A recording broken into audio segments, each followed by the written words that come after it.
Hey, welcome into Friday edition of Robby and Rexrode here on 102.5 The Game. I guess we'll call this the Joe edition, the Joe Show. The Joe Show? It's the Joe Show today.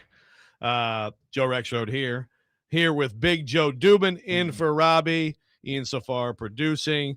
So I guess we're gonna, I don't know, maybe we're gonna meld shows together a little bit, kind of. Yeah, we can do that. We can do that a little bit today. I'm telling you, kids, listen, your dreams come true. My favorite radio, and you think I'm kidding, and I'm not, is Robby and Rexrode.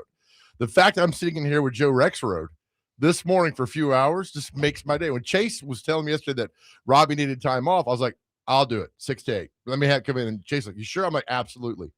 It's Robby and Rexrode, and I'm sitting in with Robby and Rexrode. How about that? You're very chipper for someone who, like, what time do you normally wake up on a given day? 5. I go to the gym. I'm at the gym by 5:30. Oh, well, shoot. Okay. Get it done and over with. So that's why I listen to y'all's show all the time. So, when you say go to the gym, now I know that you were doing like some is that what it is? Like you do boxing stuff, or is this like just regular working out? Regular. My shoulder is shredded from years of whatever, so I can't hit stuff. I can hit you, but I can't hit the pad like the whole time. Right.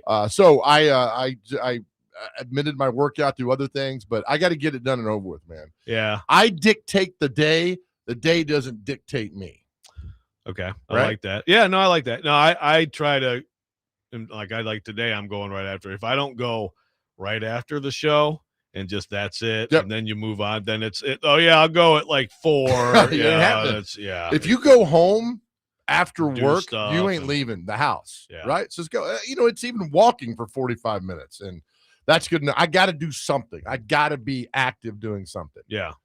So what's your workout? Like, what do you do? Like Mondays, the push routine. Tuesday, you do the push pull thing? Push pull thing. I do the same thing. I push pull leg. Push pull leg. Yeah. Wow, we are old. I don't with our workouts. I don't do legs. I do 100 squats a day. So I don't work out legs. I stopped doing squats when I stopped playing football. I stopped. I loved clean and jerk. I don't do that anymore because there's no need for it. I get the jerk part of that, but I don't nothing else. But I just as long as a number of ways with that one. As long as you're active, it doesn't matter. 45 minutes walking is good. Yeah, man. no, that's typically I do like about at least 2 miles just walking. Yeah. Sometimes pick it up with a little jog or whatever, but yeah. That's why when I'm at the gym and the day I go walking, I put you and Robby on and I listen, and next thing you know, I'm done. It's that fast. All right. Well, we're glad to. And the fact that you did not ask Charles Robinson my question yesterday is really. Chase had to calm me down. Dude, Charles gets going, What remind me of the question again? That the Dolphins, Chris Shula, if he goes to Miami, should hire Chris Shula, right? Is that not it only makes sense. It does. Yeah. But the problem is his grandson. That's the depressing thing about this. Well, the problem is his dad wasn't a very good coach for the Bengals. God, that's right. David Shula. Do you know that? Wait, but who's Mike? Mike's the youngest. Mike his uncle? Yes. Mike's his uncle. Okay. Michael just got fired from South Carolina too. So, when David Shula was coach of the Bengals, I read this. They only had 4 scouts. Yeah, well, that's what they do. They make the coaches scout. 4, right? The Titans got like 45. Yeah. They had 4 scouts. They had 4. I mean, seriously, like they're so cheap. They have their coaches do the scouting. I was like, well, what are you doing in the offseason? You're our scout now. Like, seriously. Oh, that's awful. Yeah. Paul Brown. He's the only non-billionaire. The NFL, he only has 900 some million. So okay. Yeah. Wow. As of the last accounting, he's the only one just below a bill. Oh man. He'll be there soon. When I think of 90s Bengals, all I think about is Carl Pickens and Jeff Blake. Yeah, Jeff Blake, ECU, man. Yeah, he would just sit back and throw the ball. He had 80 yards down the field was nothing to him. And Pickens was wide open all the time. And then they drafted Achilles Smith. Well, that was a tough one. We are broadcasting from the Busy Bee Plumbing, Heating, Air Conditioning Game Nashville Studios, home of the $99 yearly Beehive membership, where the buzz is always about great service. Always about great service. That's right. And so I'm actually going to start this off because here's the thing. When I get on microphone 1, which is what normally Robby's on, it can get dicey. So I don't want to forget anything. So I'm going to start this show out, okay, with a 4-pack of tickets to Monster Jam, Freestyle Mania, Bridgestone Arena. That's this Saturday. That's tomorrow. The show's at 5:30 p.m. Experience heart-pounding action with massive stunts, big air, and backflips the whole family will never forget. Tickets available at Ticketmaster.com. But if you want this 4-pack, be right now. So if you're listening early, you're getting rewarded for this.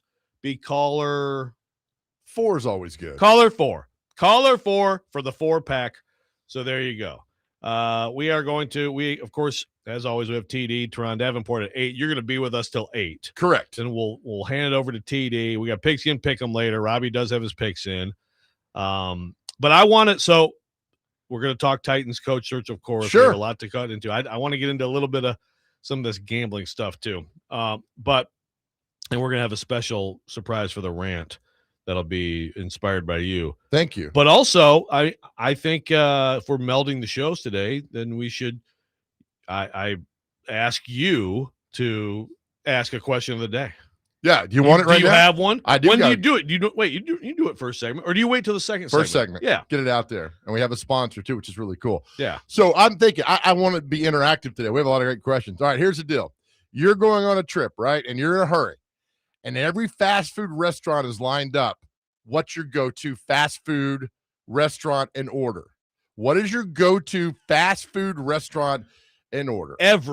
You're saying every single fast food restaurant. You're at the damn 65 Moore's Lane exit, and there is every fast food restaurant's lined up. Okay. You're in a hurry. You got to get down to Huntsville, and you got to eat really quick. What is your favorite go-to fast food restaurant and order? I'll start.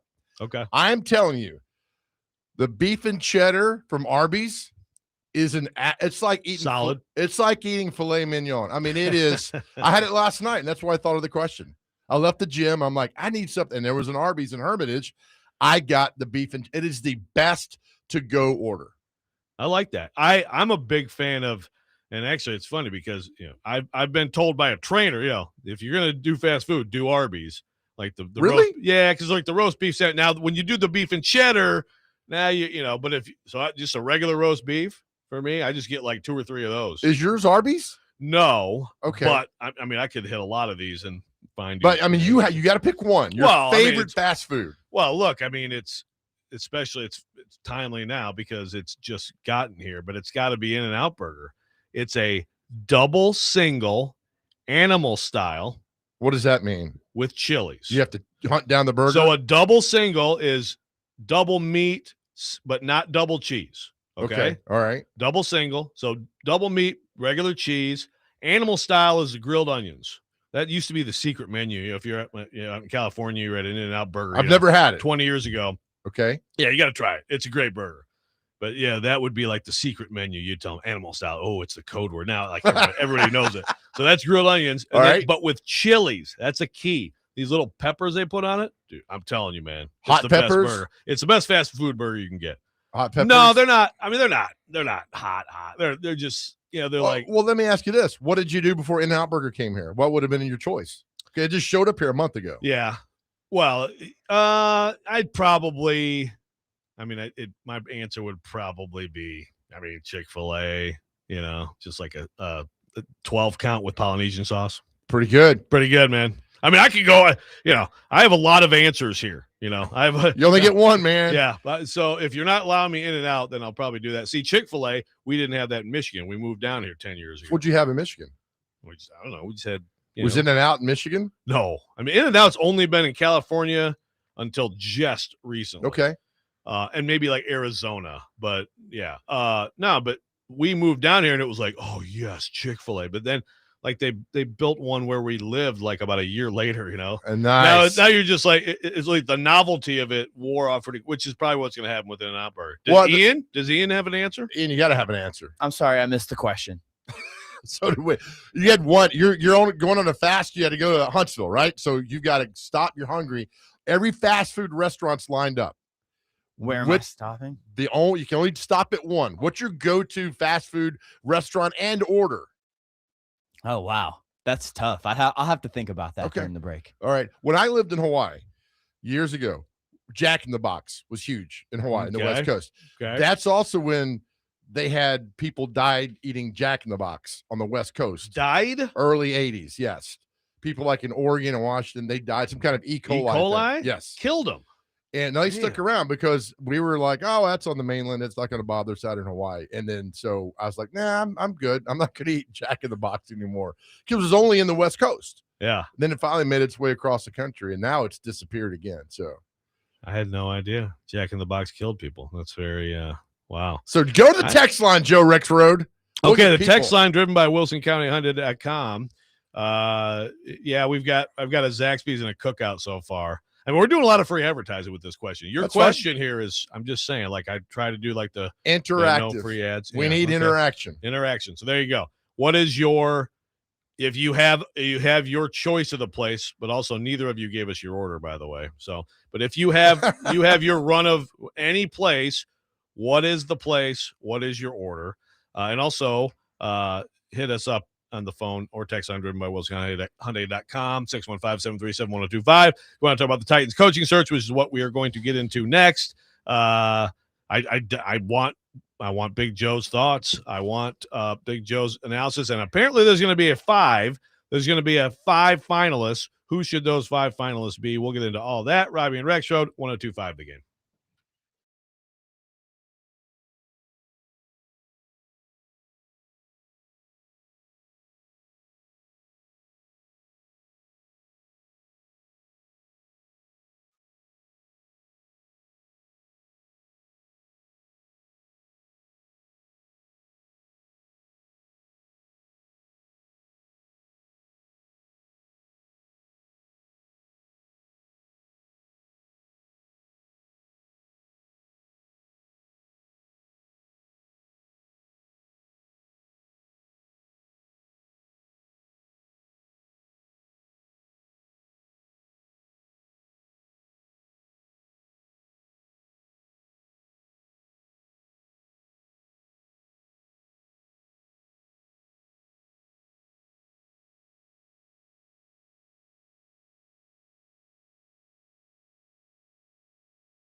Welcome back in. Oh, sorry. I should have just let that go. Listen to that beautiful saxophone.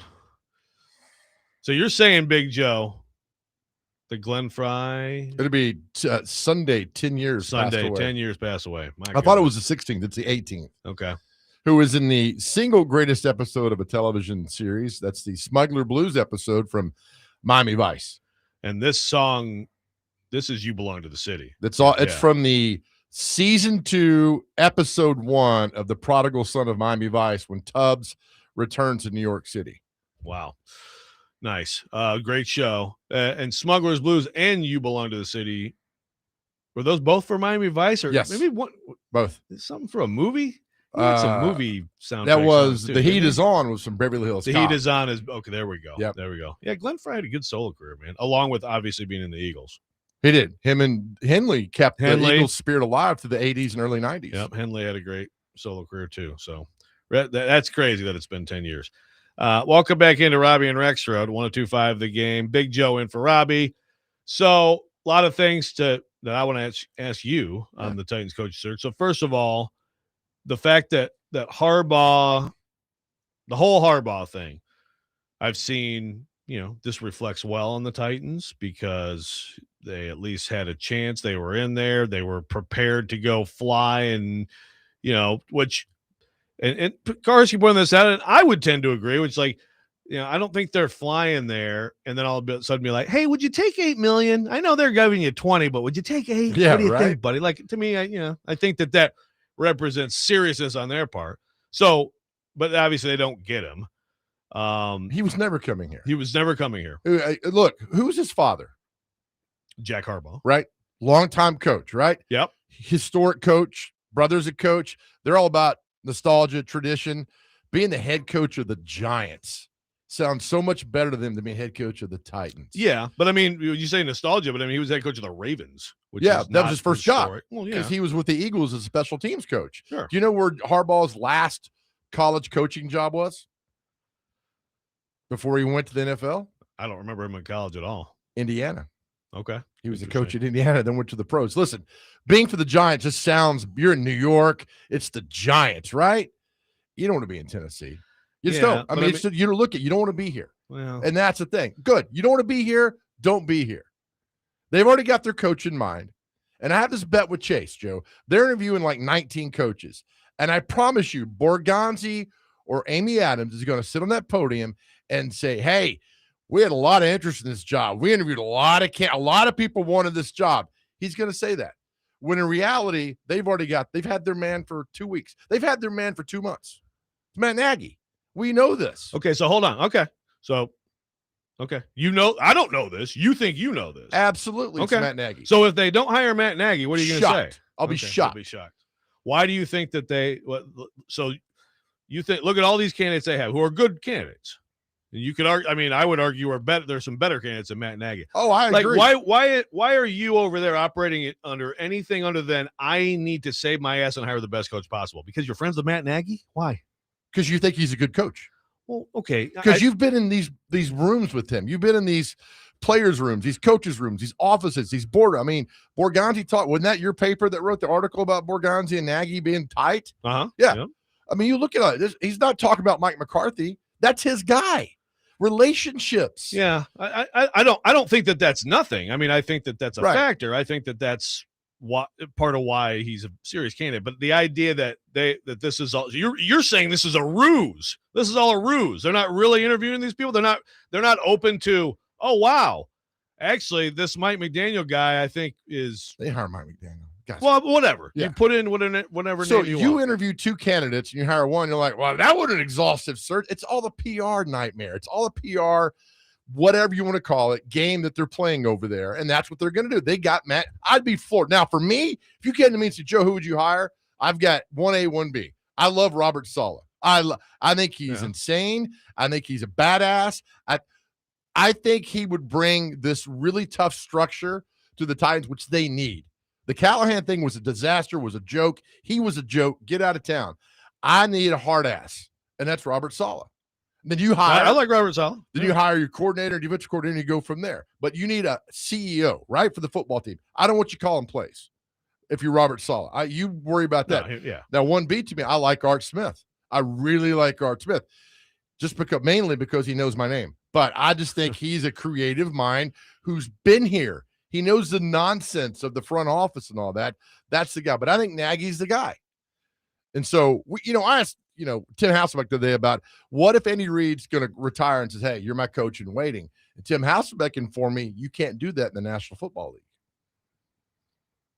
Yeah, I'm trying to think. I guess I haven't. Obviously it happens in college. Sometimes you see that in college football, college basketball. You cannot do that. You have to satisfy the Rooney Rule. Oh, that's true. You got to do a bunch of different things that you just can't say. All right, Joe's my next head coach, and you can't do it. Yeah, that's the Rooney Rule, obviously. Yeah, okay.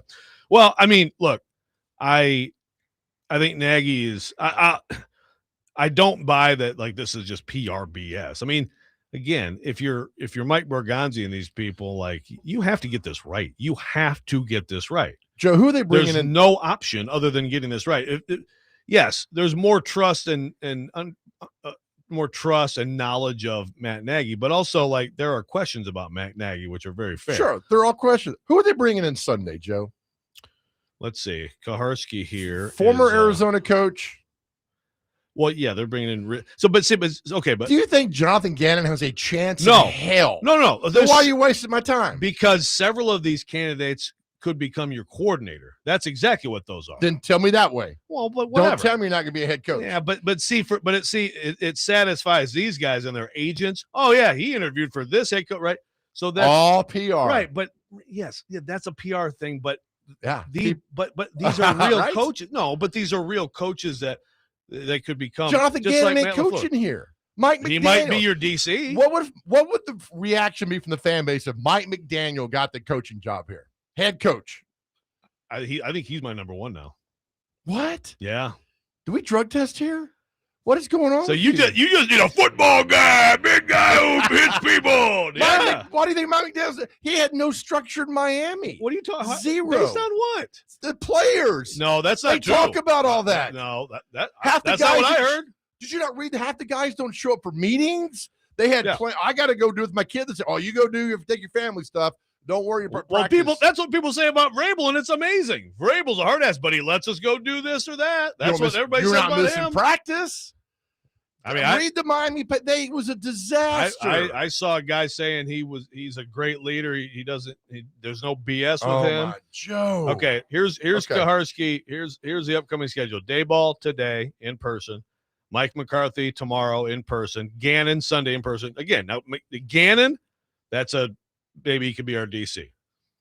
But again, it's not just PR. I mean, it's like you're still trying to hire a coach, right? Like, you ain't hiring Gannon. As a DC. If they hire Gannon as head coach, I will take you and your lovely wife to Jimmy Kelly's. I agree with you, but what I'm telling you is they're not. When you say it's PR, that's like it is. No, but if it's just PR, then it's just like, hey, everybody, we're just who runs the show, right? But who runs the show? He's still a coach, right? That's hire. Fine. Okay, you're not hiring him though, Joe. You're not. You know this. There's a Don't few be a contrarian. Robert Saleh Sunday by Zoom. That's the schedule. So of those, I think McCarthy is a serious head coaching candidate. These 18, 19 people, I'd say, 12, 13 of them are no? Have a legitimate shot at being the head coach? Yeah, about You're 12. Crazy. About 12 of them. No way. Okay. Well, we can go through the list and you can tell me. Like Chris Shula. You think Chris Shula could come here? I think they're not hiring another first-time head coach who has no experience doing this or that. So you say that, and they probably won't. But again, look around the league. Look around at what has worked this year. Who's successful? Is Seattle good with their guy who was never a head coach? But they got that. Is Jacksonville good with their guy who was never a head coach? I'm with you. I'm all with you. Go all over the league. You already messed up with Callahan. Right. You royally messed up. That guy is a terrible So that means coach. that – so I understand that, but that means that a guy who's a coordinator can't possibly be your answer. It's all over the league. It ain't happening. I would tend to agree. It's not happening. I think that Chris Shula, I do take him seriously because he's the kind of guy who could blow someone away and be like, and that happens. Again, if you're good at your job and people think Borgonzi is, then you do have an open mind and you are listening to people and saying, okay, actually, like, listen to this guy. Like, this is incredible. This is a plan. That's what, like, if you're going in like you say, and you're like, it's just going to be Nagy, but we'll just talk to these people for PR, then you're fired. When Nagy is hired next week, you're taking me to In-N-Out Burger. Okay, right? That's fine. I mean, I don't think it's a crazy idea that Nagy will get the job. I think there's a decent chance. But yeah, the idea that it's just done now. No. What Okay, would that's you fine. do? You take me to In-N-Out Burger if there's anybody but him. I get the field, you get Nagy. Okay, all right. I'll do that. And if Gannon's tired, I'll take you and your wife to Jimmy Kelly's. Listen, if they interviewed 3 candidates, right? What would your story? What would you and Paul write about in Tehran? I only interviewed 3 candidates. 3 candidates. All these candidates. I only interviewed 3 candidates. It's all a show. I'm telling you, man. It's a show. And you know this. No. You're not hiring All Chris a Shula. show? It's a show. You For got your what? You got What your does that core do for guys you? in mind. What does that do for you? You got your core guys in mind. You know it. About 3, 4 guys. And Again, some of them I absolutely, well, and Kaharski made the point, and I think it's a fair point.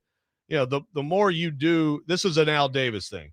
You interview 1 million people. You know, he covered the Raiders like a long time ago, and you're getting information out of them. You know, you're getting information out of them about what Cam Ward. Tell me what you think of him and stuff like that. And I was like, that's interesting. I still think it's more. Again, Matt LaFleur was a head coaching candidate. They hired Vrabel. I think John Robinson was always going to hire Vrabel. Yeah. But hey, LaFleur, come on and be our OC. So that's not PR. That's just like you're kind of killing 2 birds with 1 stone. Right? Dayball's not coming in. But I get you interview him, you will get the information you need. I find that's fine. But like serious consideration for head coach ain't gonna happen. Okay, we'll go through the list and figure out who's serious or not. We do have 1 million responses on the question of the day, which I'll get to. Well, let me tell you again so they could say it. Oh, wait, we have a caller. Oh, my gosh. I'm so sorry, caller. Who do we have? We don't have a caller. They hung up on us. Because you're too busy ripping me apart. Oh, it says caller up there, but that's just like in case there is one. I know, Ian.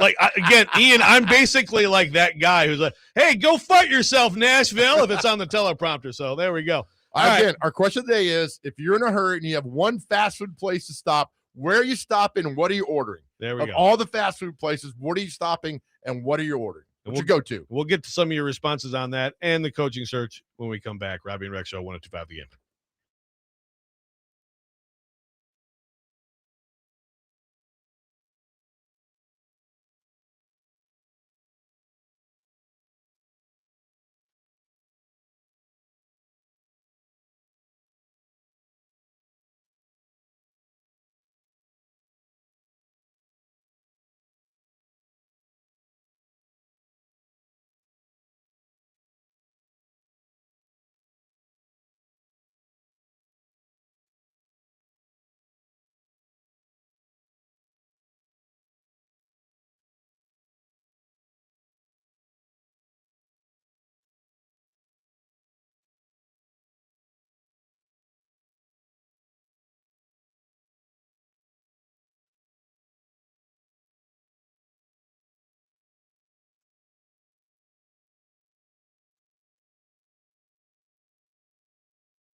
Welcome back in, Robby and Rex. 102.5 The Game. Big Joe in for Robby. Little ZZ Top. I mean, Ian's just spinning it today. That's some good ZZ Top. See, 70s ZZ Top. I'm sorry, but it's way better than 80s. And I like 80s ZZ Top. I feel like you're an 80s ZZ Top guy, Big Joe. I don't know. It hit with but, MTV. I mean, that's well, sure. I mean, that legs, great Sharp videos, Dressed Man. I mean, it helped. Great videos. Yes, I agree. The videos were awesome in the 80s, but like the grooves way better. The 70s, yeah. Bring me the grooves stuff. Yeah. 70s music is fantastic. Fantastic. 70s is it might be the best. It's either 70s or 90s. Like I bet you listen to a lot of Bread. I like Bread. I love Bread. I'm fine with Bread. I'll jam some Bread. Bread, America. That's a band. Bread. Oh yeah, you know the songs. If you played some Bread songs, you'd be like, oh, I've heard that song before. Like there's like 3 Bread songs. I guarantee you know. I mean, America's a great band. Yacht rock is so I don't consider Bread yacht rock, but it's in that kind of neighborhood. Yeah, not Still quite good. Yacht rock, but yeah. Still good. America, Jim Croce. I mean, all that stuff is just good. I read this too. Had Jim Croce not passed away in a plane crash, Jimmy Buffett probably wouldn't have been Jimmy Buffett. Because they just signed Jim Croce to a big record deal. Okay. He dies, and they're like, we got nobody. And then somebody's like, hey, there's this guy that's doing country and golf music. It's Jimmy Buffett. And then, boom, Buffett took off and then he was popular, but he wasn't popular. And then he took off, and they kind of backed him a little bit. And I forget the guy who really put all the chips in on Buffett in the early 70s, and he took off. Interesting. Yep. We got a lot of responses. Yeah, heck yeah, we do. And the question of the day. So Jason and Dover, Arby's classic roast beef, giant jam mocha shake, and crinkle fries. Okay. Oh, God, yes. There you go. Trevor's got the Zaxby's grilled chicken sandwich, crinkle fries, and a sweet tea. T-Bone's got the where the heck is he going? I don't know where he's going. Oh yeah, steak and shake, garlic burger, tallow fries.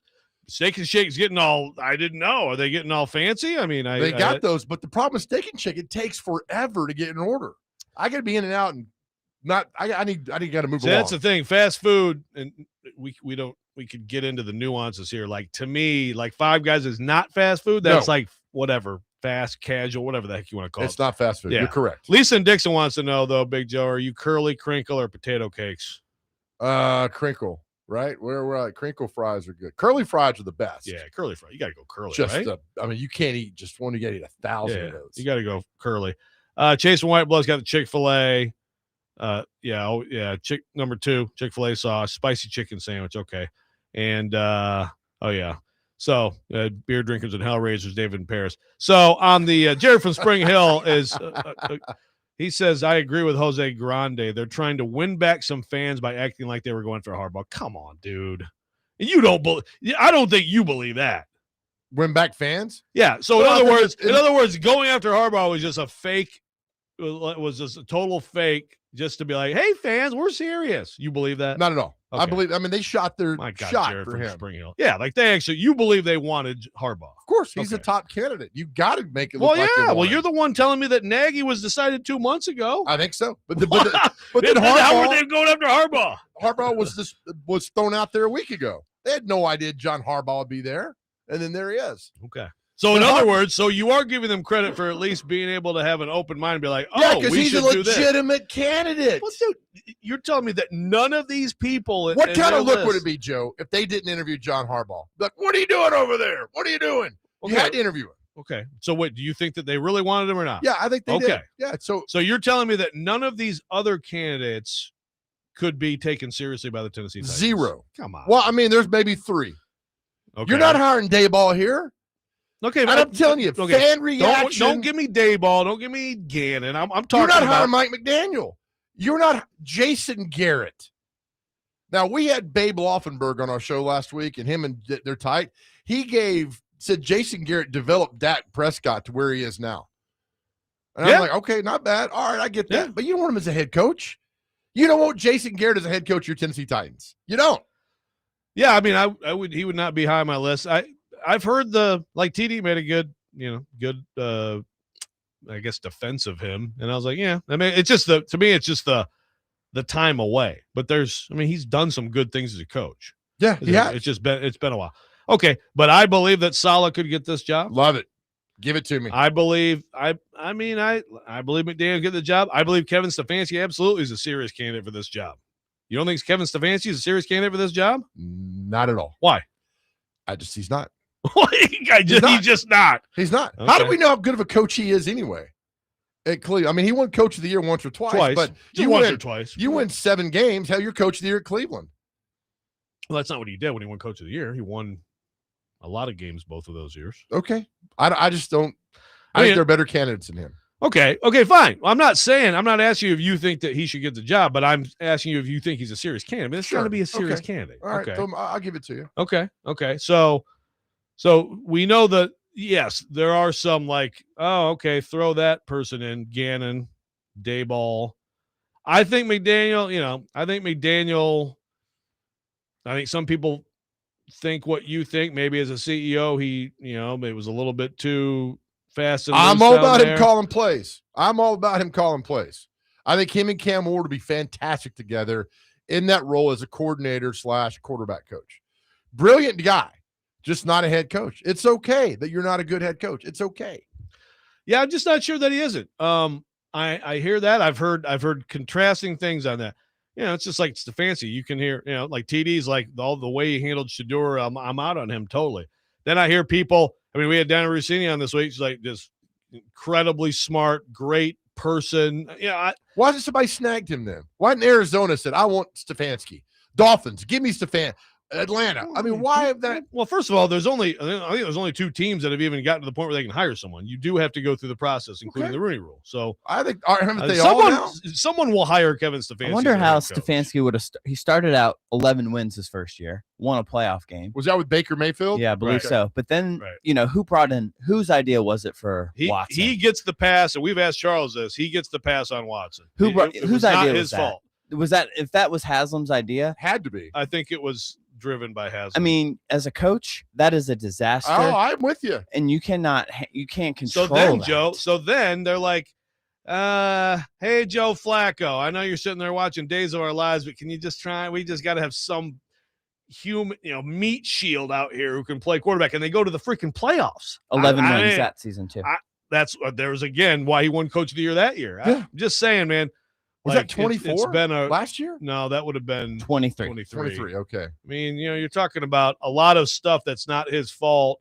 Now, but I do think the Shedeur thing is like, I mean, I don't know all the ins and outs of that. I mean, obviously there's some weird stuff with Shedeur in the draft and something like not saying a word. Some of the stuff he's done was probably infuriating or annoying, at least as a coach. I do wonder how much the owner there is dictating decisions on the field. I mean, when they drafted him, those between guys Watson and Shedeur Sanders. Well, they gave Watson the guarantee contract, which upset the entire apple cart of the NFL. I guarantee every penny is guaranteed. Yeah. That was never done before. Right. Oh yeah. No, everybody was furious at them. So I kind of thought they had to do that to keep him from Atlanta. Give Stefanski a full pass. But I think we have to maybe consider that. I think he would be good in Arizona or maybe Miami. That's fine. We got some takes today. Mike on the text line driven by WilsonCountyHunter.com says, Dak Prescott sucks. He's no better than Will Levis. Hi, Mike. Welcome to the NFL. Please watch a game. Yeah, you're right. Dak Prescott and Will Levis. Pretty much the same. Exactly the same. Yeah, same quarterback. Texter says Wendy's has the best actual get your food in 5 minutes or less fast food burger. That's an interesting take. I'm a big Wendy's fan. But the one on Donaldson Pike I am too, but it's got to be fries and Frosties. Well, Wendy's. That's good. Fine, but the big thing is the big chili and the Frosty. And you eat the chili, it's a little hot, and then you have a little Frosty. Oh, it's a little too cold, and then you go back to the chili. It's an amazing experience. I'm writing you a ticket. Hands free, man. You can't drive and eat a Frosty. Well, I'm not driving. You're driving. You have to drive and eat this food? You got to drive and eat this food. Well, I can't enjoy my chili and Frosty while driving. You got to drive and eat but Wendy's is a strong number 2. Yeah, they kind of get forgotten. I think they do. As a kid, Wendy's was probably my go-to. Yeah, I mean, it's fantastic. I love it. Mike says, what has Dak done? Nothing, Mike. Nothing. He's just like Will Levis. Very similar careers. Good Lord. Okay, when we come back. I want you to start fighting people. I'm gonna yell more at Mike, and you got our question of the day, and we'll talk more about the Titans coaching search. There's 3 or 4 finalists, according to Paul Kaharski. Who should they be? Coming Does up, he have Robbie? him? Does he have who the list is? No. He's Okay. saying that's getting down to it. So Okay. we're gonna All right. you're gonna say Matt Nagy. Coming up, Robbie and Rex Show 102.5 The Game.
Welcome back in, Robbie and Rexrode 102.5 The Game. Mike keeps coming at me. Joe, Big Joe in for Robbie. So Is that Mike Keith? So let's see. Dak Prescott, NFL Offensive Rookie of the Year, second team All-Pro in 2023, Pro Bowl 2016, 18, 23, 25.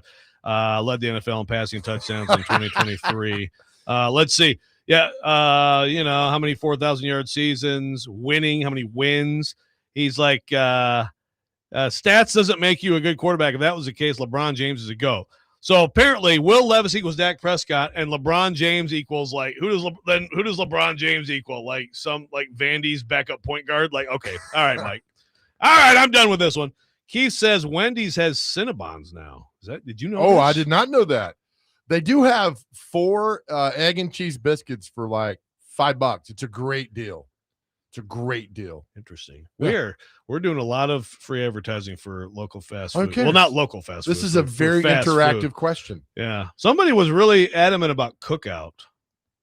Oh, that's okay. I don't mind it. Okay. It's Never not, had it. I've done it like once or twice. I thought it was actually pretty good, but for some reason, I just didn't. It didn't stick. And you made me feel better when your trainer says Arby's, because Arby's is my guy. Now remember though, now when you go beef and cheddar, that you may be going off the path. But yes, what he told, and this actually is funny because this was like the trainer who like trained.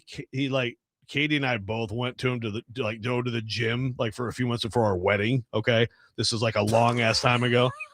And he was like, yeah, eat those Arby's regular roast beef are great. Okay, good. Like, wow. A lot of people are asking about the gout.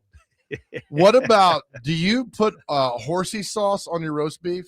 Arby's sauce? And I love horseradish. God. But so when we do, like Christmas, we always do, like we do roast beef and all that stuff and Yorkshire pudding. And then we'll have the sandwiches that we'll do on, like if you get weck, you get a weck bun. This is like a northern Pennsylvania thing where my wife's family's from. And then you put the horseradish on that. Awesome. But at Arby's, I go Arby's. Okay. I had horsey sauce last night on my beef and cheddar, and I inhaled the horsey sauce. I thought I was going to die in the parking lot. You got to be careful with that.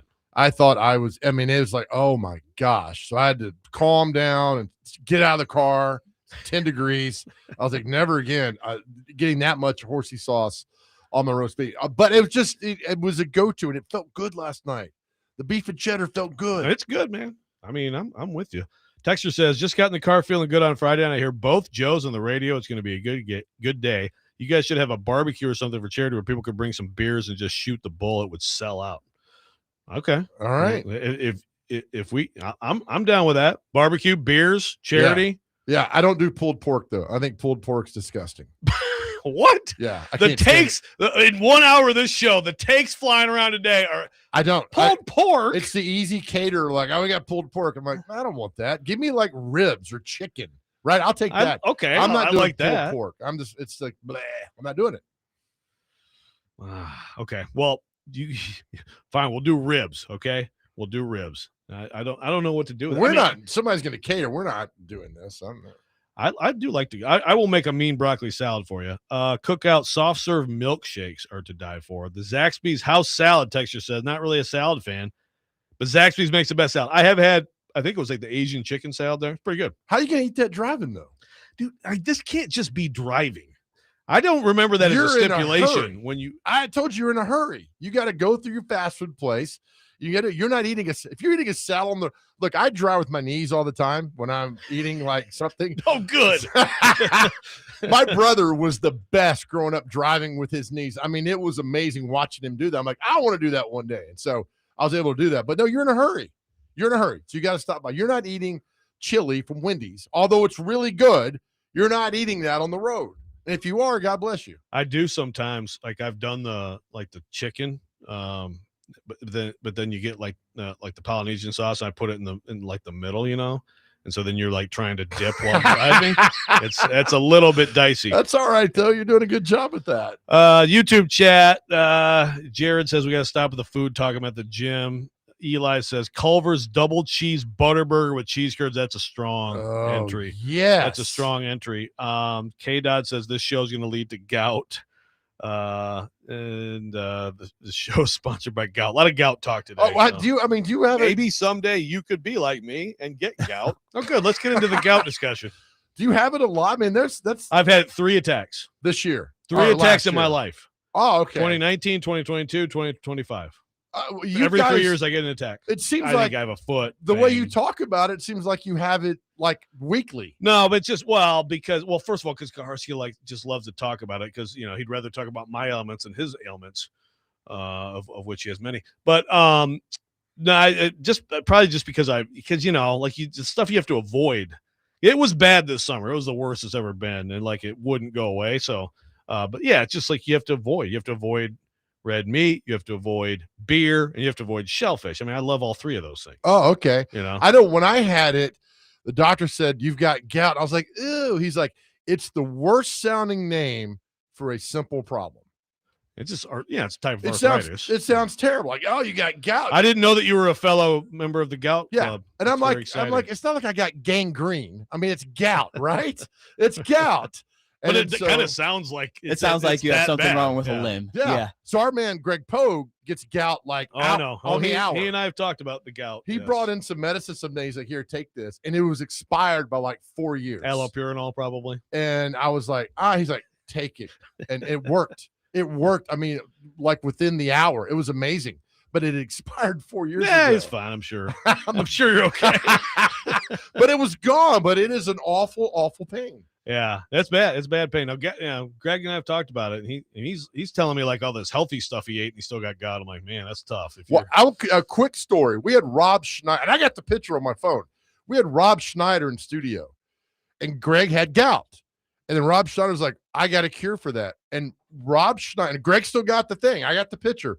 He wrote down like a 57-step flow chart how to get rid of gout. It was amazing. Do you remember what was on right it? Here? No, I do not. Greg's got the list. We'll get Greg, and he sat right here.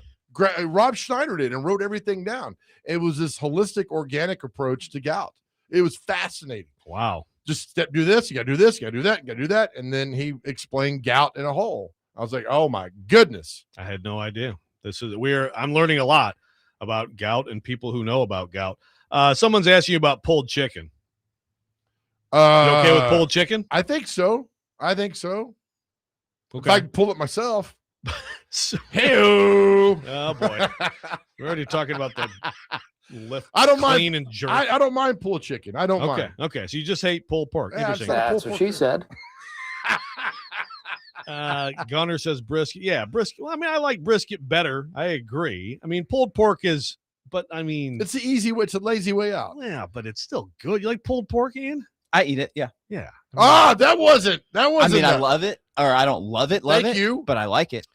Well, right. Like I agree. It would not be my top. Like someone here is like, it's the overrated way to go. Smoked wings, brisket, turkey legs. Yeah, I mean, there's a lot of stuff in barbecue I prefer over pulled pork. I agree. Sure. Brisket, ribs. But like smoked chicken wings are very good. Like, oh yeah. If you get a good smoked chicken wing, my buddy made some over the Super Bowl a few years back. I must have housed like, I don't even know. I like that's that. Good stuff. Someone's saying spicy chicken burrito from Chick-fil-A. Did not know that even existed. Oh, me neither. I don't do spicy stuff, man. I like. Do you eat hot chicken? I have to be very like not frequent with it, but hell yes, right. I love it. I mean, don't because I'm not sitting in a creek for a week. I am not doing that. I do not.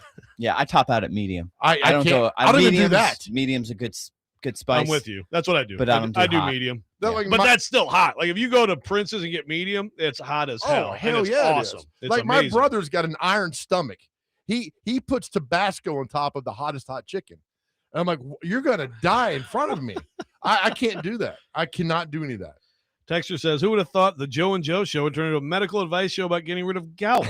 Well, I need to see this flow chart. I mean, I don't have all the Pogue still got it. I'm telling you, man. Rob Schneider wrote it. And I mean, we thought, yeah, whatever. And he was talking about medical terms and medicine and how it affects this and that. It was fascinating. I mean, this texter says, Joe, red meat being a cause of gout is a myth. First of all, I'm going to tell you right now, that's not true. I mean, according to doctors I've talked to, it's not a myth. Anyway, he says, cut out sugar and grains. They're causing inflammation. Eat as much meat as you want. I do agree that, like, if you are overall healthier, it's just like anything, like heartburn. If you're overall healthier and you're eating healthier food, then hot sauce won't make me have heartburn. If I'm not being healthy and eating carbs and sugar and stuff, all of a sudden the hot sauce causes a heartburn, right? That is true. Yes, I got several friends, men over 50, who are on the carnivore diet.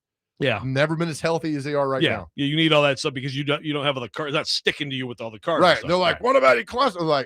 They're like, we're healthy. Yeah. So all they eat is meat. It's a carnivore diet. I'm like, God, I don't have time to do that, but I need to do that. No, it's a good diet. It's hard to do. It's very hard to do. This is great. I mean, I think in our next hour, we're going to get into some exercise, some calisthenics that we like to do here. Right. We will get back into the Titans. I actually kind of wanted to maybe look at one mock draft real fast when we come back. Robby and Rexrode 102.5 The Game.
Second hour of the Friday edition. Robby and Rexrode 102.5 The Game. Big Joe Dubin in for Robby today. Broadcasting from the Busy Bee Plumbing, Heating, Air Conditioning Game Nashville Studios. Home with a $99 yearly Beehive membership, where the buzz is always about great service. Ian Safar producing, handling this show that has turned into a medical advice / fast food / barbecue show. I real quickly, we are going to talk football here, but real quickly, I just want to shout out Keith from the text line, who I think makes a great point. He says, not liking pulled pork is almost as bad as someone saying they don't like the Beatles. Shout out to Robby Stanley. Beatles are trash. Wait. Robby doesn't like the Beatles? You didn't know that was Robby? You said that you love our show. If you loved our show, you would know that Robby thinks the Beatles are total trash. I thought he was kidding. No, he's not kidding. He thinks they're trash. And the crazy thing about that is like Ian will play like the Who or Dory, whatever. Any sort of classic ride is like, you like this? Zeppelin? Yeah. But not the Beatles. But the Beatles are trash? Oh, yeah. Robby. So basically, he's heard like the song Yellow Submarine and thinks that like that's the entire catalog or something. But anyway, I bet he listens to a lot of Luke Bryan. Robby gets me. He's a huge fan of Luke Bryan. Huge. Loves them. Oh, that anthem is just like an angel, whispering in your ear. Love My it, goodness. So all right. So we've been talking coaches. We'll get back. I do want to. We are going to do that. Okay, we are going to do that. I need the list. We're going to go through the list before you leave today, Joe. We're going to go through the list. Okay. And we're going to determine who the 3 or 4. I guess it's 3 or 4. Maybe we should set a number. 3 or 4. Let me ask you a question real quick. Who would you like to see here?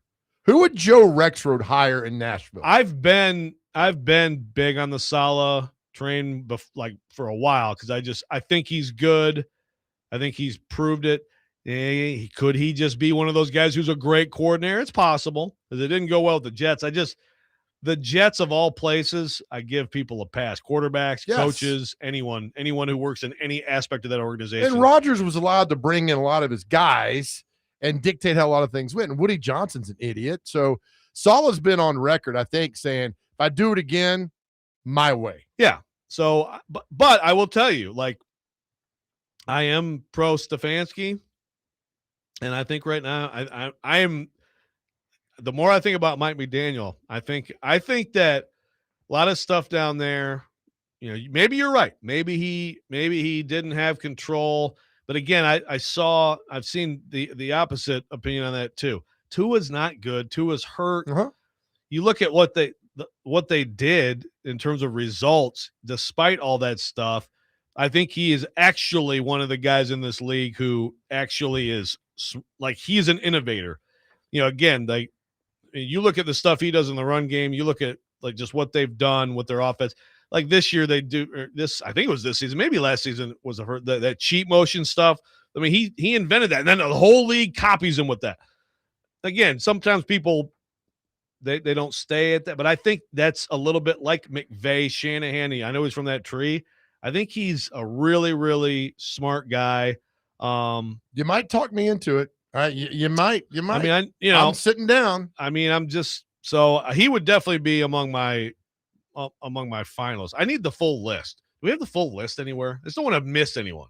Of interviews for the Titans, all 18 names? Yeah. Well, we got most of them. I'll look right? around. Okay. Minter, Vance Joseph. We haven't mentioned. Well, there's Raheem Morris, Vance Joseph, Minter. People we haven't mentioned. Right. Chris Shula. Has he interviewed him? I don't know. I just want to make sure we don't forget anybody, and we'll come up with our 3 or 4. Well, we talked earlier. 10 years ago today, they hired Malarkey, which I think at the time was the right move because he kind of righted the ship after Wisnat left in 15. Malarkey came in and then got, they hadn't won a playoff game since the 2003 season. They win one in 2017. I think Malarkey gets put in another room all too often, and I think he was great for the franchise. I really think Mike Malarkey kind of righted the ship a little bit. And people are like, we're moved on. We had Vrabel. I'm like, no. They were terrible in 2015. They went 8-8 in 2016, made the playoffs in 17, beat Kansas City. They went 9-7 in 2016. Oh, did they? Okay. And they should have. I mean, they could have won the division. They lost the game at Jacksonville, and Mariota broke his leg. Okay. And wasn't that bonehead penalty by Wesley Woodyard on that game too? He hit the punter or did something stupid. and Jacksonville got a first down and ended That up. might have been a different game because Jacksonville blew them out that game. But unless it was earlier in the game, you may be right. But I thought so. I have a vague recollection of what you're talking about, but it might have been another either way. But still, to your point, yeah, Malarkey was very good. Does this mean that you're pro Mike McCoy? Is that are you trying to tell us that you're that they should just do the same thing 10 years later? I think Mike McCoy is a good coach, just not a head coach. I think he's a good. You don't stick around the NFL for 20 years just being average. I mean, I think he's a good coach, and he was in a bad situation. He had no way to win this. And just keep the guys focused. I thought he did a great job. No, I agree. Mike Malarkey was a good coach. I do think that, I think obviously the move to Vrabel worked. I mean, it worked out. Oh yeah. Vrabel ended up taking them to another level. And he's going to end up being, we'll see what happens this week. But Vrabel's the next few years. He's going to have really good teams. He's going to be in the playoffs. They're going to make runs. He might just end up with a ring or two. Do we want the full list right now via paulkuharski.com, or would you like me to send it to you and you can just read it at your leisure? Let's do it. Okay. The list: Mike McCoy, Matt Nagy, Vance Joseph, Steve Spagnuolo, Lou Anarumo, Raheem Morris, Kevin Stefanski, Jason Garrett, Jeff Hafley, Arthur Smith, Robert Saleh, Cliff Kingsbury, Jesse Minter, Chris Shula, Mike McCarthy, Mike McDaniel, Jonathan Gannon, Brian Daboll. So I forgot Anarumo and Spagnuolo. Oh, so Morris, Anarumo, Spagnuolo, Joseph, Gannon.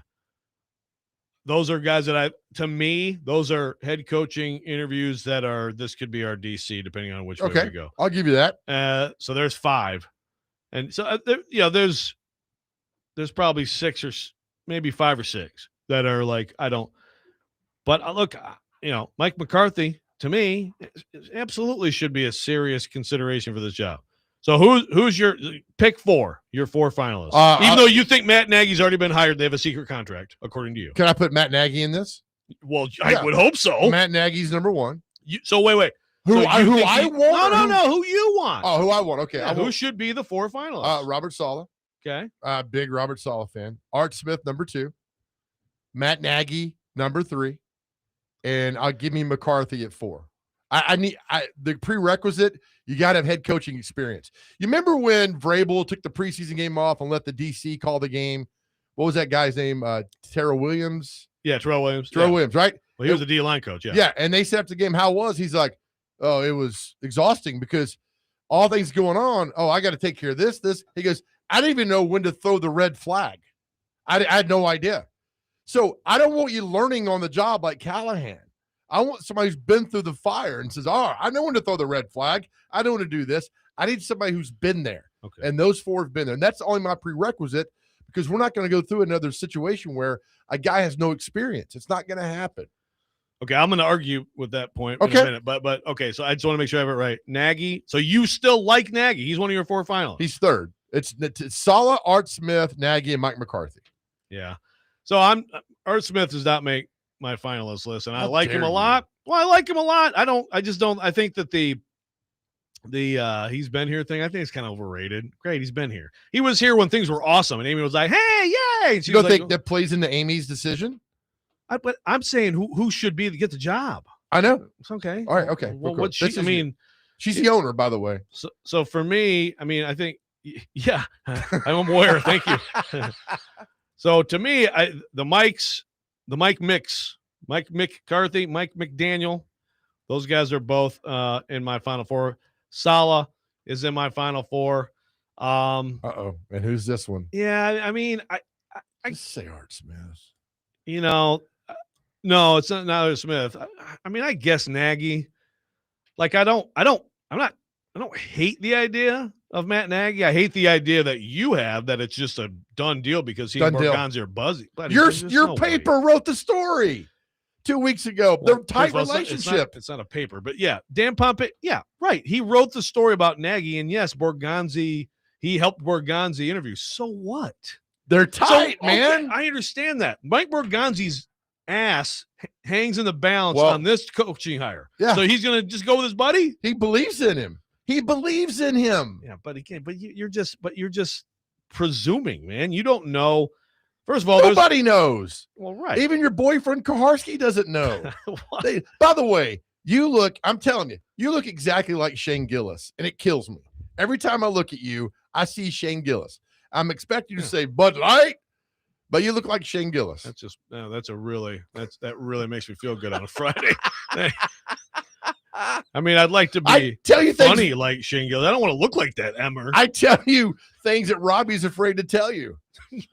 Yeah, Robbie's just sitting there every day like, am I talking to Shane Gillis right now? I need to look away. Yes, man. Oh, wait a minute. What am I talking about? No, let me change it's not Nagy. And again, Nagy would be my top honorable mention, but Stefanski. So my 4 is McCarthy, McDaniel, Salah, Stefanski. All head coaching experience. Yes, but we'll get to that next. I do need to Is that not important to you? I'm not saying it's not important, but I'll share some information on why it's not an absolute be all end all. Coming up next, Robby Rexrode 102.5 The Game.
The Game Nashville Sports Network is your home for the College Football Playoff Championship. Monday night, catch all the action on 102.5 The Game and 94.9 The Fan as number 10 Miami takes on number 1 Indiana. College Football Championship coverage on 102.5 The Game and 94.9 The Fan, presented by Twin Peaks and Parman Tractor and Equipment. Welcome back in, Robby and Rex are 102.5 The Game. Big Joe Dubin in for Robby. Was that You Belong to the City? Is that a little You Belong to the City? No. It says I've got mine on here. That's not You Belong to the City. Oh, you're right. It's not you. Wait, but who is it? Is this Glenn Fry, though? Glenn Fry just into I thought so. Saxophone. Yeah, that's what I have on here. Glenn Fry, I've got mine. You know, this is a deep cut. A Glenn Fry deep cut. That is a deep cut. Nice. Okay, we got some bad, Jess in the YouTube chat and some other people. I have to call you out by name with this whole like, oh yeah, I agree. The Beatles are overrated. That's enough. That's just enough. Okay. If you don't want me to turn this into a full college basketball show, you're going to stop right now.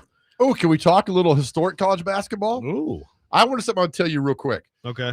The NIL is doing something that I like. There's a lot of negative with the NIL, but it's making guys stay in college for another year, right? Yep. Still get money. The reason I grew up in the 80s, ESPN, Big East basketball. Yeah. Because those guys stayed 3 years minimum. Sometimes Pat Ewing stayed 4 years at Georgetown. Right. I remember watching every single game of him. Ronnie Cycli, Derek Coleman, Howard Trish at Syracuse, right? Billy Donovan at Providence. I mean, I would watch because you got to know these guys. Mm-hmm. Like this Vanderbilt team, basketball, great as they are, I don't know these guys. They're going to be gone in a year, right? You don't have the 3 or 4 years with them. And I think that's what my affinity was for like Big East basketball growing up in the 80s and into the 90s. These guys all stayed around. Yeah. No, for sure. I mean, it was a very different era. It was very rare for someone to go early.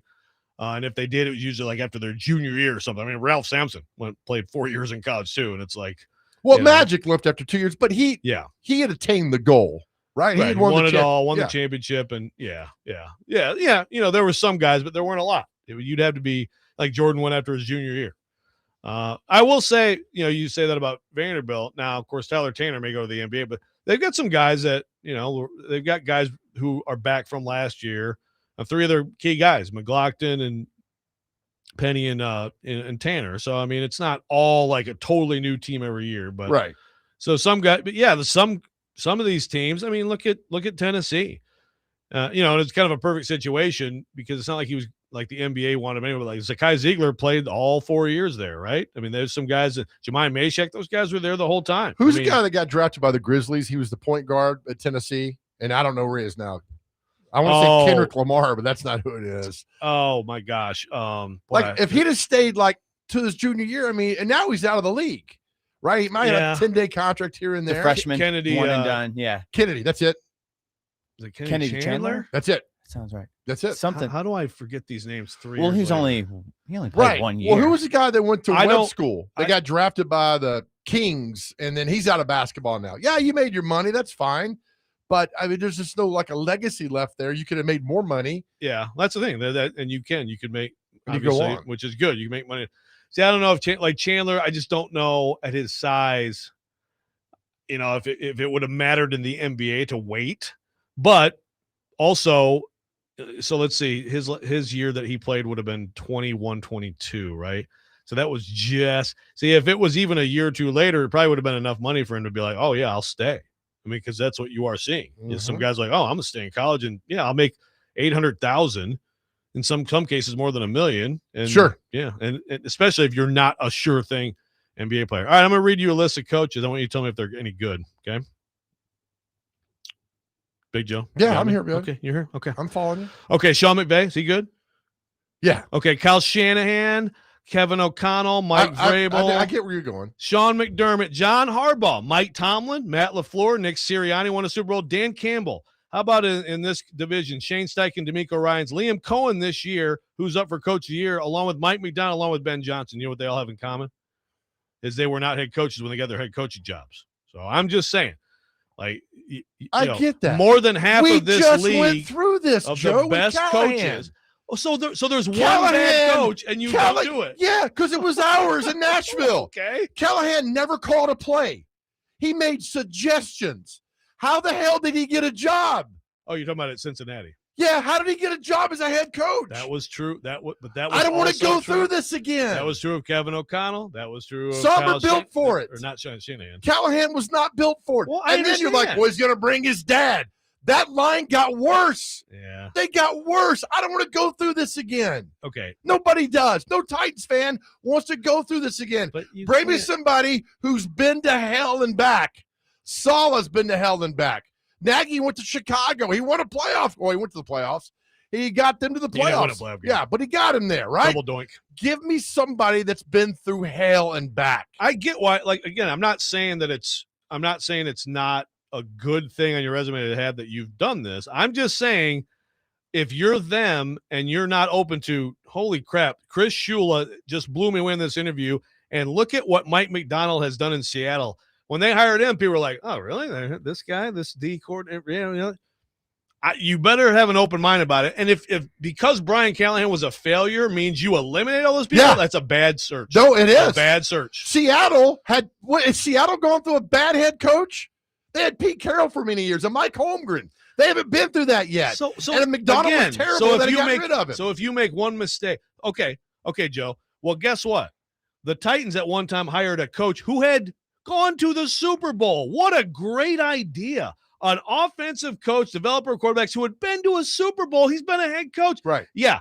Is he the biggest freaking disaster in the history of this organization or not? I'm Okay, telling then. you, So then why ever hire a coach who's ever been a head coach then? That's the gold. logic you're trying to apply. Yeah, they struck gold, right, with Seattle. Struck gold there with McDonald. You get it right. Minnesota did. The Rams did. Did you right? hear the list I just we read to you? just went through. Do you want to go through it again with an unproven coach? Do you want to do it again? McVay, Shanahan, O'Connell, Vrabel, McDermott, Harbaugh, Tomlin, LaFleur, Sirianni, Campbell, Steichen, Ryans, Cohen, McDonald, Ben Johnson. That's fine. Okay, those are all. You would eliminate all of them by your Who was logic. Chicago's head coach before Ben Johnson? Matt Eberflus. Awful. I agree. Awful, right? Yes, So you got to strike fire here and there. No, but the point is that every type, coach who has been a coach, retread, who's a every type has examples that are good and bad. Yeah, Okay. exactly. So you should be open to all types. No, I'm Stop not. it. I'm not. Were you not here the last 2 years? Yes, I know that he was bad. That does not mean all people I'm not like him doing are it again bad. right now. I'm not doing it again. Okay. I am not doing it again. Give me somebody who's been through hell and back. I want that guy. So you want Rambo? Yeah. Yeah. By the way, it's just First Blood. It's like I know. Rambo First Right. Blood. There you go. Thank you. Have you tried to troll me? People keep asking, like, I really thought you were going to sit there and then try to troll me on the text line like you like to do from home. You have not tried that. No, I've not. I'm actually a little bit disappointed in you. Texter says, you guys are so wrong on Nagy asking for more of the same. He was given a playoff team and made it worse every year. He took play calling away from himself in back-to-back years. A lot of people in Chicago are like, do not. I don't think he's not our first candidate. He's not mine. He's not yours. He's not my first candidate. Is he in the mix? Sure. He's not the candidate I would choose. So, okay. So, again, your ranking then, I want to make sure I have it. You have Saleh first. Uh-huh. Then Art Smith. Okay. Then to me, it's really close between Nagy and Mike McCarthy. Really close. Okay, who's third? I'd probably Nagy. Then McCarthy. Then McCarthy, yeah. But Okay. I'm all in on Saleh and Art Smith. I'm really in on those two. So I'm McDaniel. And that's the thing. I mean, look, to be fair, I'm sitting here saying you should be open to these things. They're not, nobody in my top four is a non-head coach. Yeah, there we go. But I'm just saying, I'm open to Chris Shula. Oh my gosh, or even like Jesse Minter. Is he on the list, by the way? I can't keep up with all this stuff. Yeah. Someone like that being like, okay, wow, this is just too good. I would have been open to Joe Brady. Apparently they didn't have interest. All right, my number one is McDaniel. Then I'm going to go Saleh. Then I'm going to go Stefanski. And then I'm going to go McCarthy. Okay. And Nagy is just, he's not in my MySpace 4 or whatever the hell it used to be. You probably had a MySpace account, right? We all did, didn't we? I did not have a MySpace account. I wasn't very active on it though, because then Facebook hit in like 2007 and took off after that. Good old Facebook. Let's see. Keith says you're both right and you're both wrong. LOL. There's a lot of Kevin says Stephen A should join the show for even more yelling. I like that. We had a little yelling. That's fine. Skylar says, give me Skylar, don't say bad words. I'll change it to farting Mike McCarthy. You know the farting story, right? You know this? Was it on McAfee? Did he fart? No. Hubert Davis, we've adopted this. Hubert Davis, North Carolina coach, does not swear. He will not say profanity. And so he's like, what the fart are you doing? He replaces it with fart. It's a beautiful thing. So that's what we do on the show. McCarthy was on farting McAfee. man. McCarthy's on McAfee and he farted. That was great. Yeah, that sounds about allegedly. Right. I mean, it's been a while ago. There's former Vanderbilt football coach Bobby Johnson never cursed either. Is that right? He did not allow any cussing. Did not allow any. Zero. That's hard. Yep. That's difficult. What she said. All right. When we come back, I don't know. I wanted Big Joe to fix college sports. We also have mock draft. We can talk more about the Titans. Your fast food answers are also welcome. You just never know what might happen next. Robby and Rexrode 102.5 The Game.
Welcome back in, Robby Rex on 102.5 The Game. 102.5 The Game. Big Joe Dubin in for Robby. And Big Joe, by the way, the hot takes today. Just during the breaking in, he's like, root beer is awful. So today we got pulled pork, terrible. No, thank you. Root beer is awful. Where's the Root beer? beer Where's the beer in the root beer? It's a little overrated. Thank you. Thank you. Because someone was answering the question and they gave Culver's was another answer and said they make their own root beer, which I didn't know. I mean, if root beer is not your favorite, I can live with that. Same with the pulled pork. Like, it's not my number one go-to, but like, you're telling me that like a good pulled pork sandwich and a root beer, you're turning that down All day long. Oh, stop it! All day long. I'm not doing it. You're turning that down. You're turning down all these coaches just because they don't have experience. I guess we'll just, you know what? Forget the mock draft. We don't need the mock draft. I don't know these guys. Look, give me Reuben Bain and I'm good. Okay. I mean, I guess I could quickly. I like the Bailey kid from Texas Tech. I think David Bailey is. He looks pretty good. Oh, he single-handedly kept them in that game against Oregon.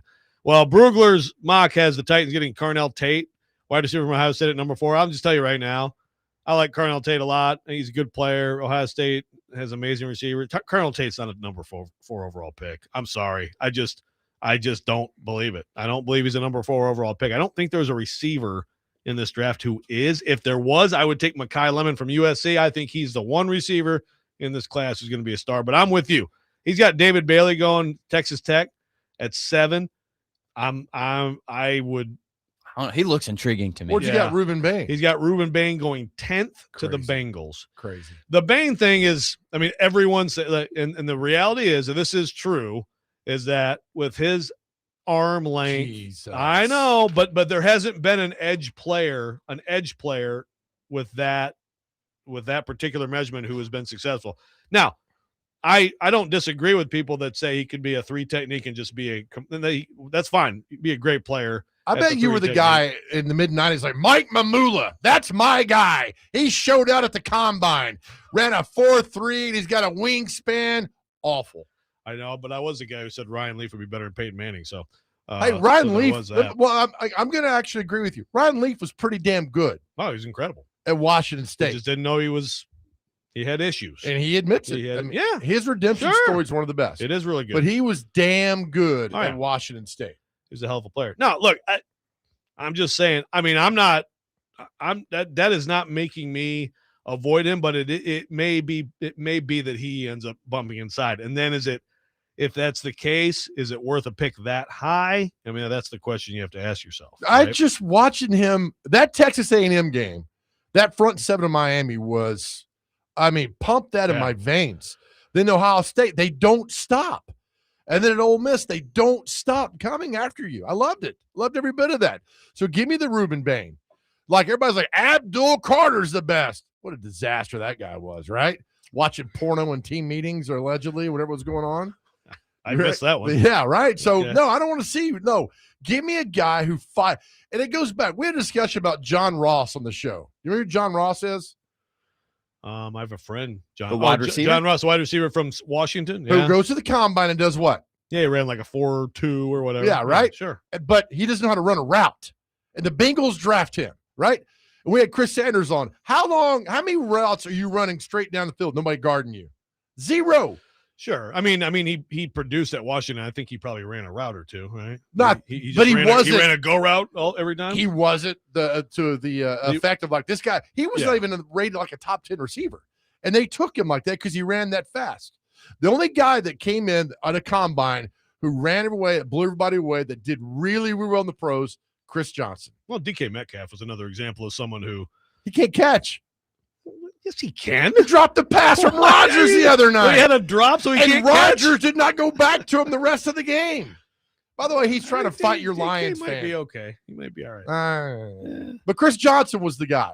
The longevity of what he had, Chris Johnson was the guy that came to the combine. Like, I'll never forget when he got drafted, Corey Curtis and I were sitting there like, all right, we got file tape on 40 guys. Like, Titans take Chris Johnson. We're like, we don't have Chris Johnson.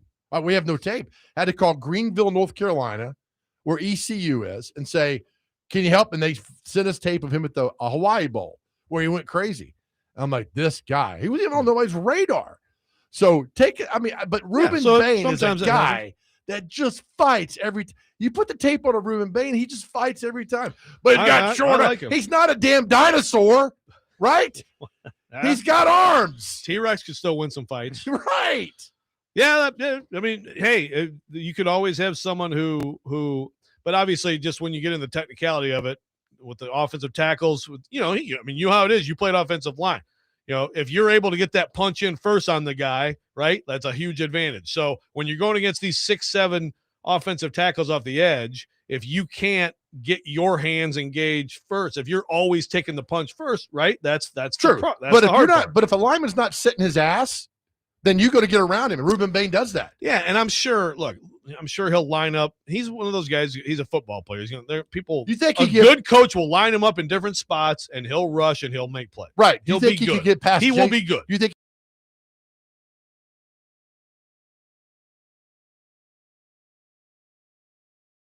beer at the pulled pork takes. You don't mind doing that? I just like a guy who fights every time he's out there, man. No, I like him a lot. Don't get me wrong. I like him a lot. I do think that he may end up going more in the middle of the first instead of the very top because of the. I hear you. It's going to be interesting. Like, this is another example. I don't know if, like, Kenny Pickett, the fact that he has baby hands, is that why he stunk at quarterback? Is that why it was a terrible pick to take him when the Steelers did? I don't know. But everybody talked about his baby hands, and he's still making money in the pros. Well, sure. Teddy Bridgewater. Ruben Bain will definitely make money in the pros. Teddy Bridgewater's still making money. He's got small hands. Remember that whole nonsense when he came out from Louisville? His hands are too small. Okay, but he produces on the football field. I think all too often we get bogged down in the stupidity of measurables. Yeah, film is more important than that, without question. I mean, film is, and like you said, there's some examples at the combine. The measurables are like, wow, you can't ignore that. Tell you a quick but story. It's still about playing football, right? Without question. You know how Jimmy Johnson found Russell, Maryland? I do not. He was in a high school in Chicago checking another player. He's leaving. He sees this guy who's 6 foot tall, 300 pounds, flat footing, dunking the basketball.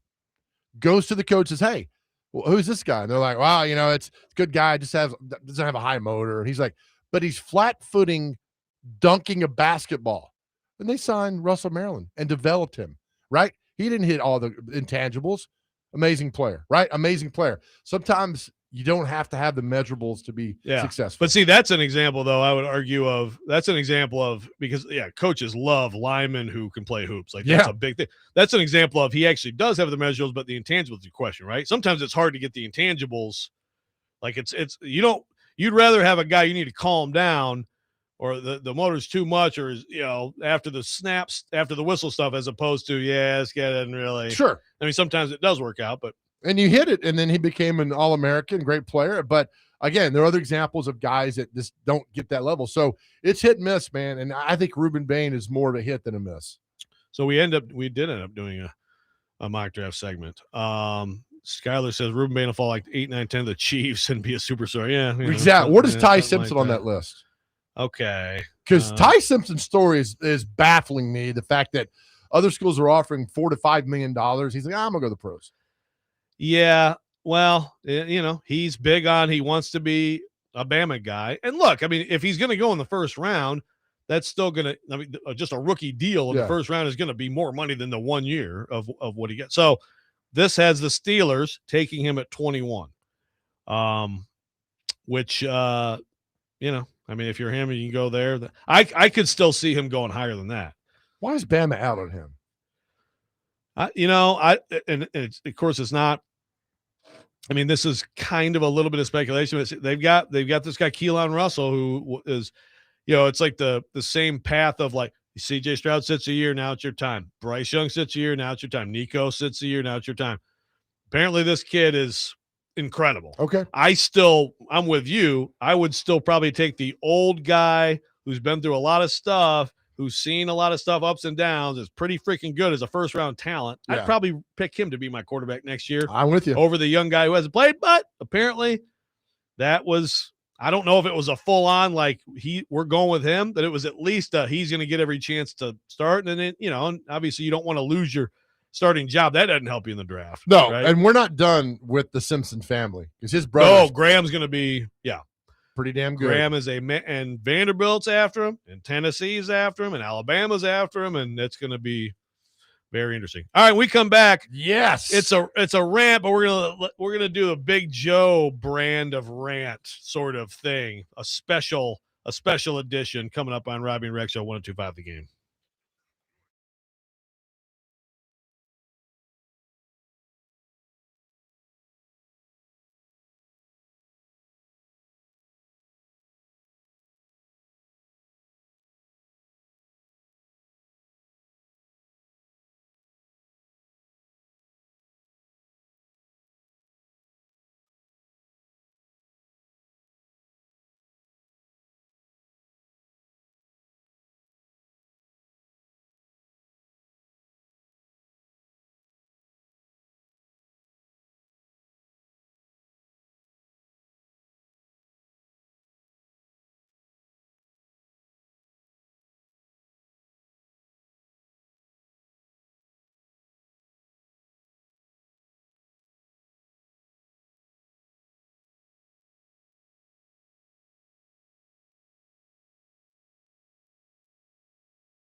Sometimes he wakes up on the wrong side of the bed. And sometimes he's just, well, Joe. Awkward moment. Let's do it. This is the Rex Rant, now on Robby and Rexrode. Next spring meetings, a Feinbaum Rexrode shirtless desk appearance on the beach. Joe, do you have pointy nipples that show through the polo? Hopefully scale down the crazy dressing habits that he picked up down there. I hate the Listen. V-necks. I hate how they feel. Would you rather have foot pain gout or torn up stomach? There was a lot of meat, you know what I mean? And of course I ate all of it. My joints are all fine. Get out of here, Mayo boy. And there it is. The best part of the Rex Rant every day. Well done, which is Ian. Ian's cut mashups. The Rex Rant brought to you by Functional Medicine of Tennessee. Heal from the inside out. Check them out. FunctionalMedicineOfTennessee.net. And today, for the Rex Rant, we are merging shows. And so I listen to this and I'm like, dude, I yell. You can ask my daughter Caroline, like, we'll be in there, and I'll be like, no, how do you thought that person that was born in 1973 was like 80 years old? Right. Like, what are we doing? I listen to celebrity birthdays and I'm like, dude, I would dominate this. And so if I don't destroy Ian right now at celebrity birthdays, I will be and Ian, I'm sure Ian's very good. I'm sure he's a very capable. I think I'm We're going to find out. Yeah. We're going to find out because we're going to do celebrity birthdays right now. Are you ready? I'm ready. The best theme Little- song ever. Hell yes. Ever. All right, here we go. Wearing that Joe, you Tigers start hat. first. Now, you got to get the birthdays within 2 years of either side. Joe, you go first. How old is A.J. Foyt? AJ Foyt, I will say 82. Who is that? You just got to guess. Is the auto racing world legend? You said 82, I did. 79. He's 91. And you get to go now. Former New York Giant All-Pro cornerback, 2 Super Bowl winner, Mark Collins. 60. 63. Oh, he's 62. Joe's closest. He gets it 1-0, Joe. Joe, how old is Jack McDowell, former Chicago White Sox pitcher? Probably your favorite player ever. God, I hate all White Sox. It's a mental block because of that. I will say, God, 58. 61. 60. Ian's on the board at 1. Well Dang done. Ian, how old is Roy Jones Jr., the boxer? 60. 55. 57. Joe's up 2-1. You guys are doing well. Joe, how old is Don McClain? Not the singer, the former UCLA basketball player. Okay. 43. I don't remember him. 58. 56.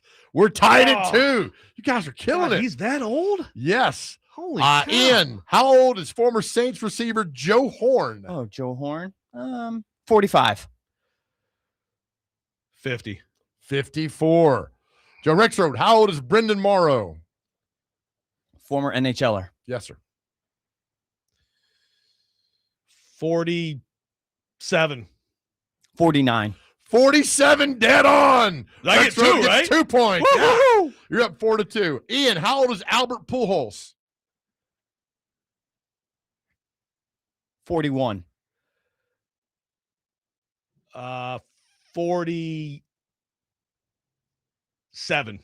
46. Joe's up 5-2. Ian, how old is Joe Flacco? 43. Okay, Flacco. I know I can figure this out. 42. He's 41. Joe's up 6-2. Darn it. Killing it. Joe, how old is famed director? I think he's from Bowling Green. He did a lot of great movies. Maybe Escape from New York. John Carpenter. Oh, wow. John Carpenter. So let's see. Halloween came out, He was married to Adrienne Barbeau for a little bit. I'm going to say 72. I'll go 75. 78. You just missed it.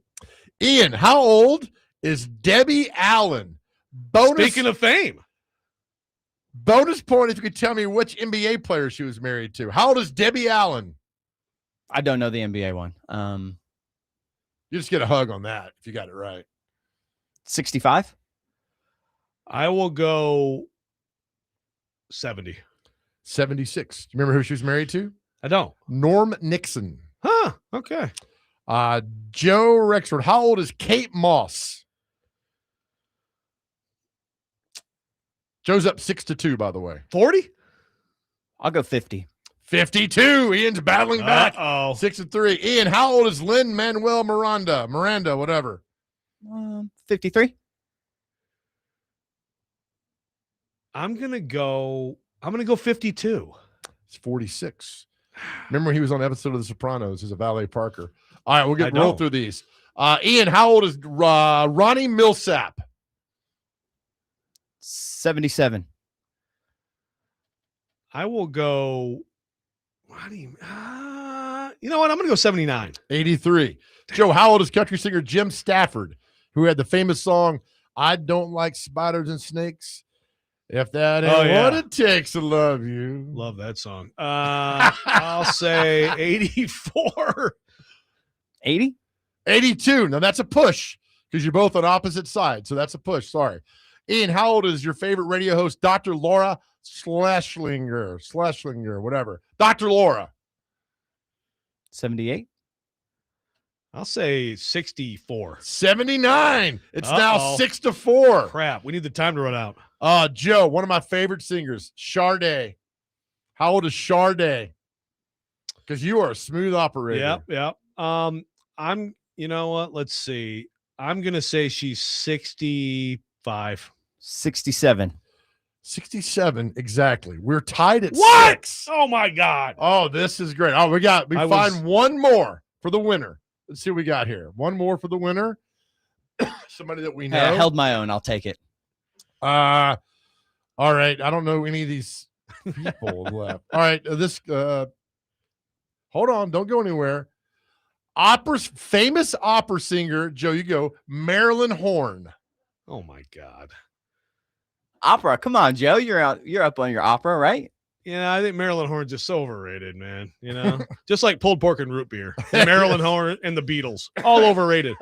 I'll say, 71. 75. 92. Hold on. One more. Singer-songwriter Jill Sobule, Sobule, Sobule.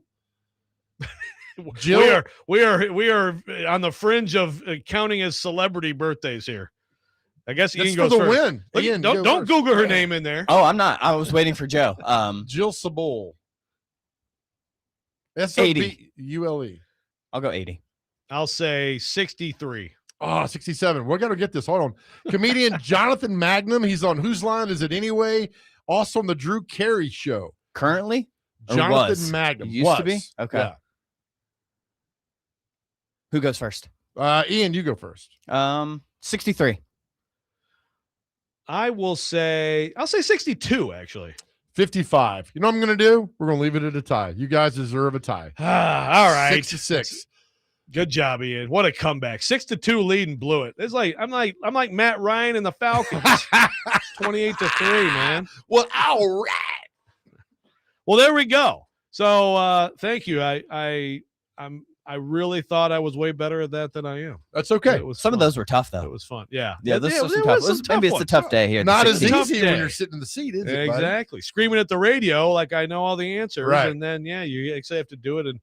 And there you go. Well, Big Joe, thanks for coming in. You bet, boys. Don't Always. forget your banana. We're moving in the kid today. Yeah, got to go down to MTSU today. Big day, exciting day. Looking forward to it. There we go. And when we come back on Robby and Rexrode, we will have Teron Davenport talking Titans. Robby and Rexrode, 102.5 The Game.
ESPN's Turon Davenport, Talking Titans, now on Robby and Rexrode on ESPN, 102.5 The Game, and the Game Nashville app.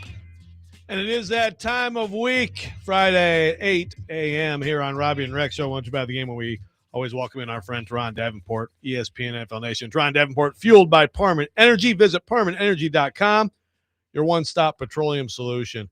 TD, all right, Big Joe and I we've come up with our, I guess it's a Final Four, our Mount Rushmore of Titans. There we go. Mount Rushmore of Titans coaching candidates.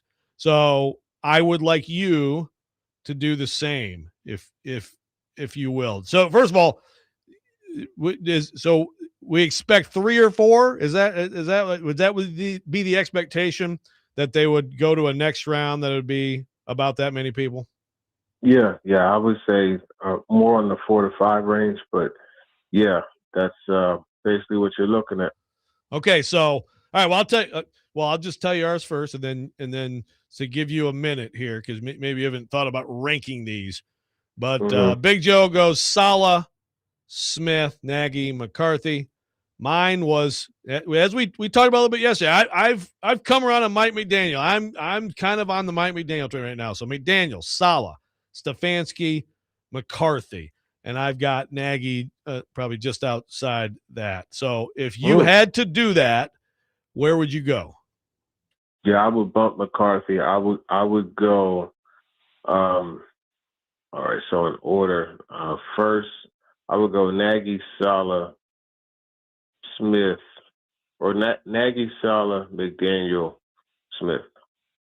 Okay, so I know, and that leads perfectly into the Nagy discussion. And I know you've talked about this some on other shows too, but yeah, I think there's definitely a Titans fan, probably not a small element of Titans fandom, that's just like, no. And I think some of it is just the knowing that he and Borgonzi are friends. Then it's like you assume then it's a friend hire, and it's not rooted in like a smart decision of hiring an NFL coach. But give me your case for Matt Nagy and why he would be a good hire for the Titans. Well, I think he would be a good hire because he has the experience of having done it before. And it's one of those things where if you do something unsuccessfully, you typically learn from it and you're better the second go round. And there's multiple examples of coaches that have done that. So I think you look at that situation, but then you'd have to look at the scheme and the background. He played the position. He's a guy that played in the Arena League, and he's incorporated some of those wide open concepts and those different things. But then you go back to his first year as head coach, right? So his first year, 19% of his total play calls were RPOs. It was second only to Andy Reid, who had Patrick Mahomes. And we know that there are parallels. I'm not saying greatness, but just as far as the style of play. And you could see it. They both came up under the same guy, and Eric Norris. So obviously what works for Patrick Mahomes, you would want to look to incorporate for Cam Ward. And you also look at the different concepts that Matt Nagy has used. I talked about it, the gap and zone concepts together. But when you have that zone read scheme that you're running, the play action off of it, it's dangerous. So you factor that into it. Cam Ward did well under play action. Now, the one thing I would say, Nagy's going to have to probably increase the running game that he uses. But, I mean, you saw what the identity of this Titans team is down the stretch, and that's where there's no coincidence they started scoring 24 points a game.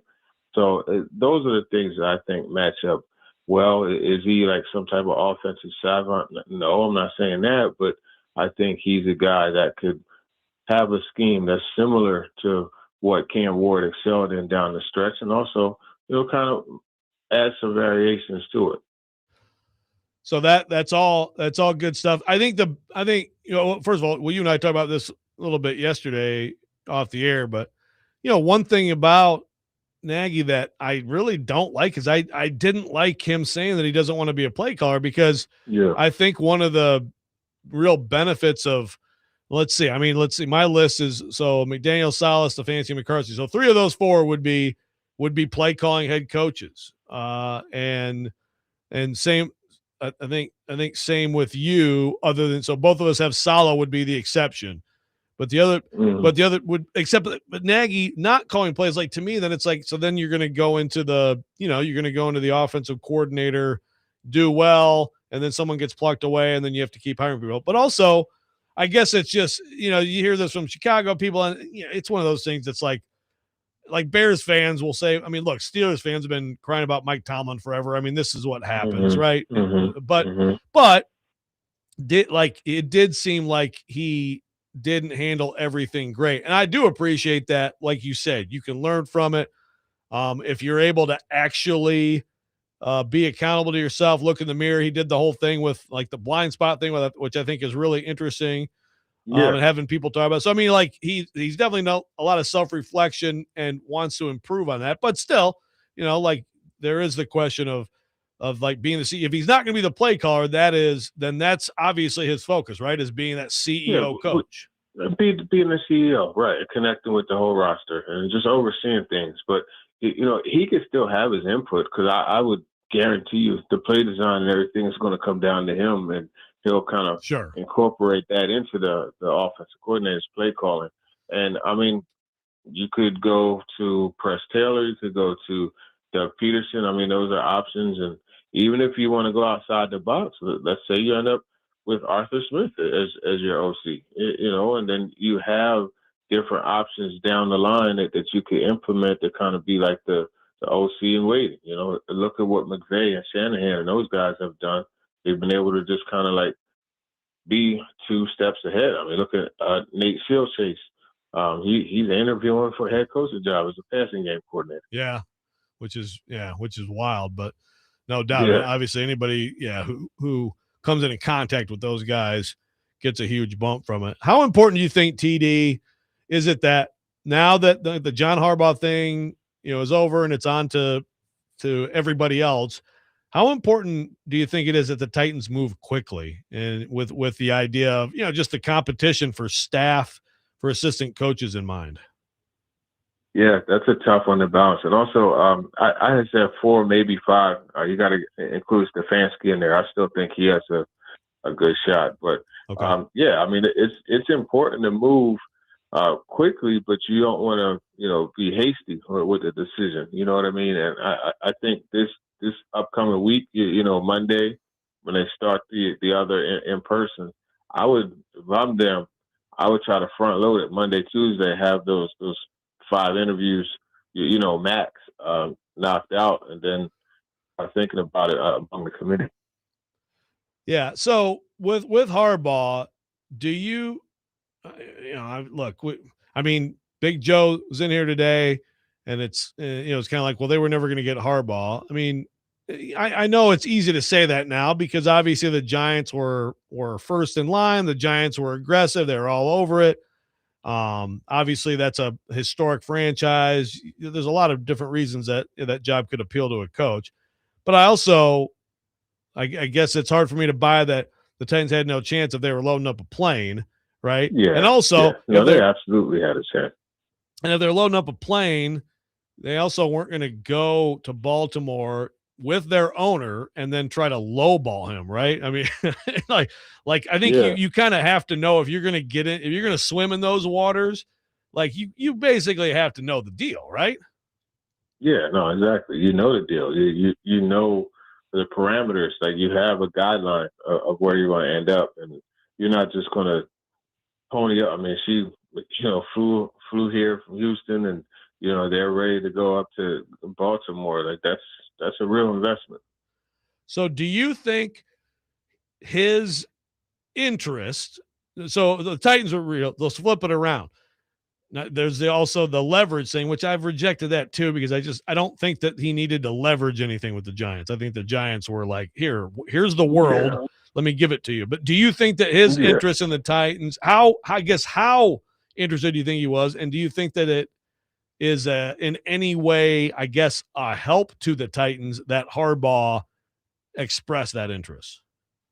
Yeah, I think his interest was real. It definitely was. And, I mean, there were other teams that could have been a finalist.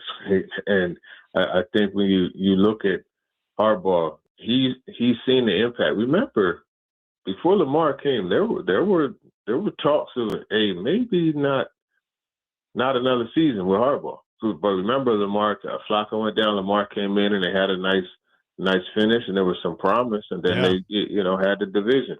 So I think you look at that, he knows the importance of a quarterback. And as far as like the cachet for the Titans, I think it does do something for it, where it's like, okay, none of these other candidates can scoff at the position because it's one that the top dog was most interested in, along with the Falcons and with the Giants. Do you take? Again, there's a lot. I think the Giants roster is better, and I guess it just kind of depends on how important it is to you in terms of the lore of a franchise of the Giants. Yeah. But also, we know that he looked at Jackson Dart. He looked at Cam Ward. Do you take this as an endorsement of Jackson Dart over Cam Ward?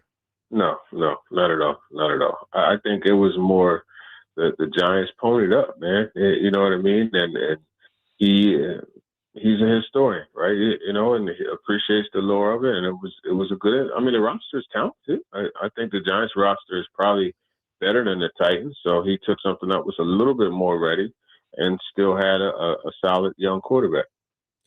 Okay, so we've talked preferences. So now I'm asking for a prediction. Who's it going to be if you have to guess right now? And when and who is going to be introduced as the Tennessee Titans head coach? Honestly, I think it's going to be Saleh. Really? I think Saleh comes in and I think it's like want to be Nagy, but Saleh comes in and nails that interview. Because here's the thing, right? And I actually had a story post on it today. One of the things that Borgonzi outlined was being able to connect to the whole roster. Yep. Right.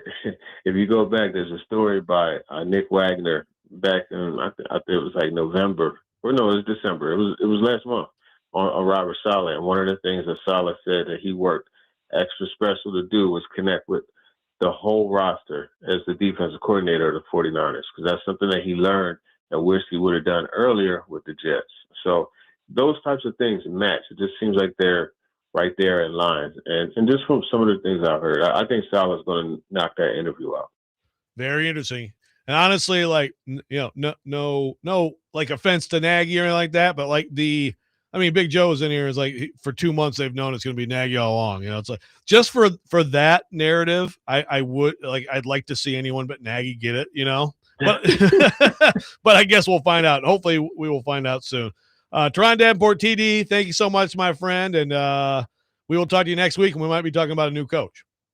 All right, hey, we'll see what happens, man. Appreciate you. Okay, Teron Davenport joining us as he does every week, brought to you by fueled by Parman Energy. Visit ParmanEnergy.com, your one-stop petroleum solution. When we come back on Robby Rexrode, we will react to TD 102.5 The Game.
Welcome back in, Robby and Rexo, 125 The Game.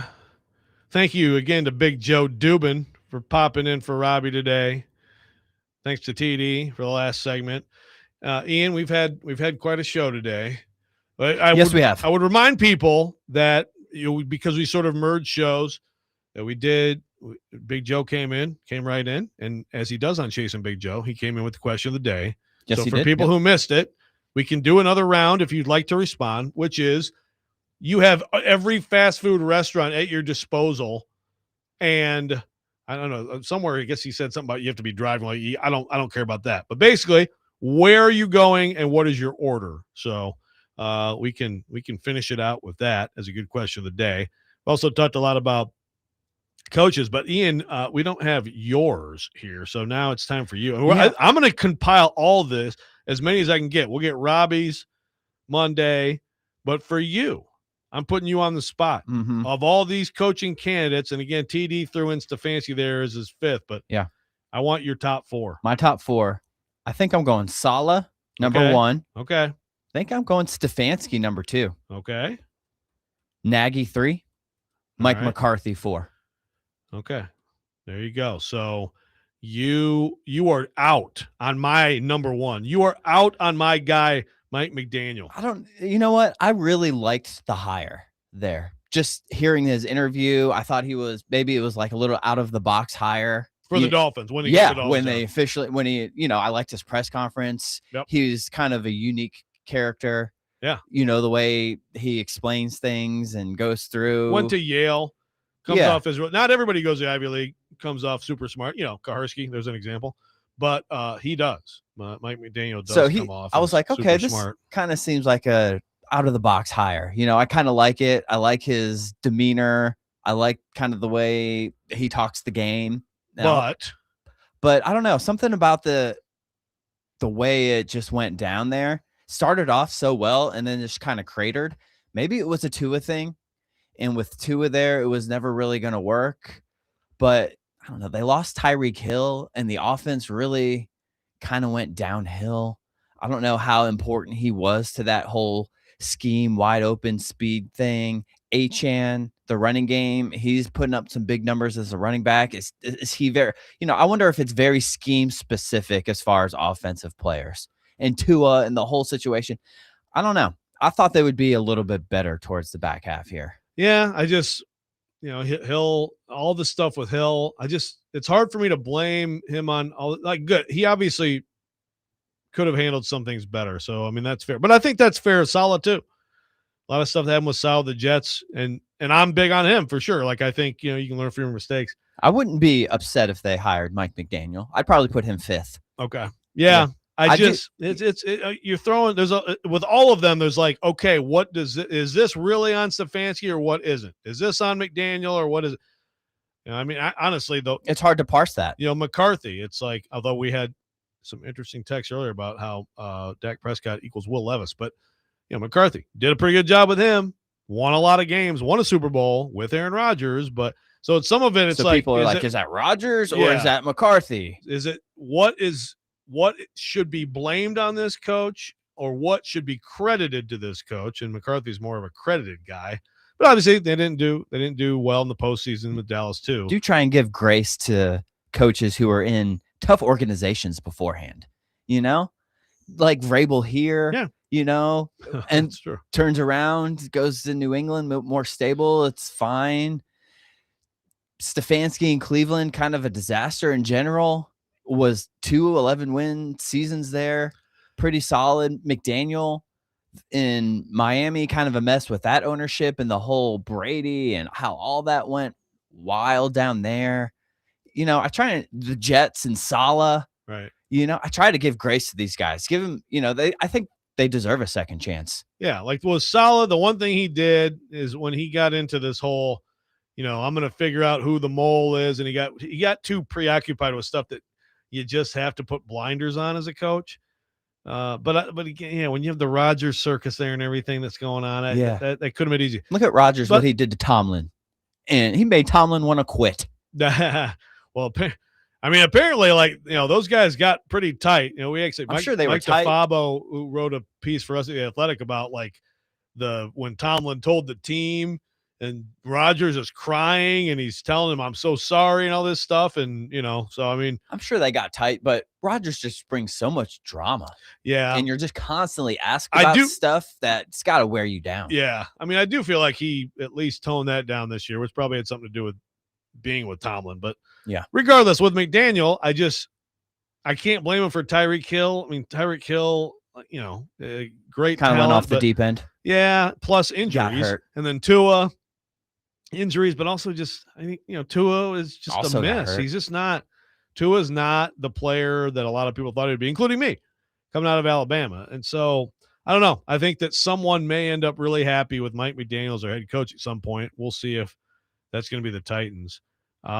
Jack on the YouTube chat says, to play devil's advocate, history is shown over time if you're a retread coach and fail the first time, you usually fail the second time. Well, I mean, I don't have the full scoreboard on that, but I will tell you that Bill Belichick would be one of those guys who, was so in Cleveland, and then we saw what happened with him. If you want to give it all to Brady, you can, but I think I don't think that's accurate. I mean, he's one of the greatest coaches of all time. I would also say Pete Carroll would be a retread coach who ended up doing pretty well. I mean, there's examples of second time around coaches who have success too. There are, I mean, to that point, like the Steelers, the Ravens, they don't look for those guys. They look for like the next long-term younger guy who's going to be there for a hot minute. I mean, you say, well, I agree. Now, of course, we're going back 20 years for when they had to even look for a coach, but that's what they did. The landscape's a lot different. They hired coordinators. I mean, again, I'll read this list. I mean, this doesn't mean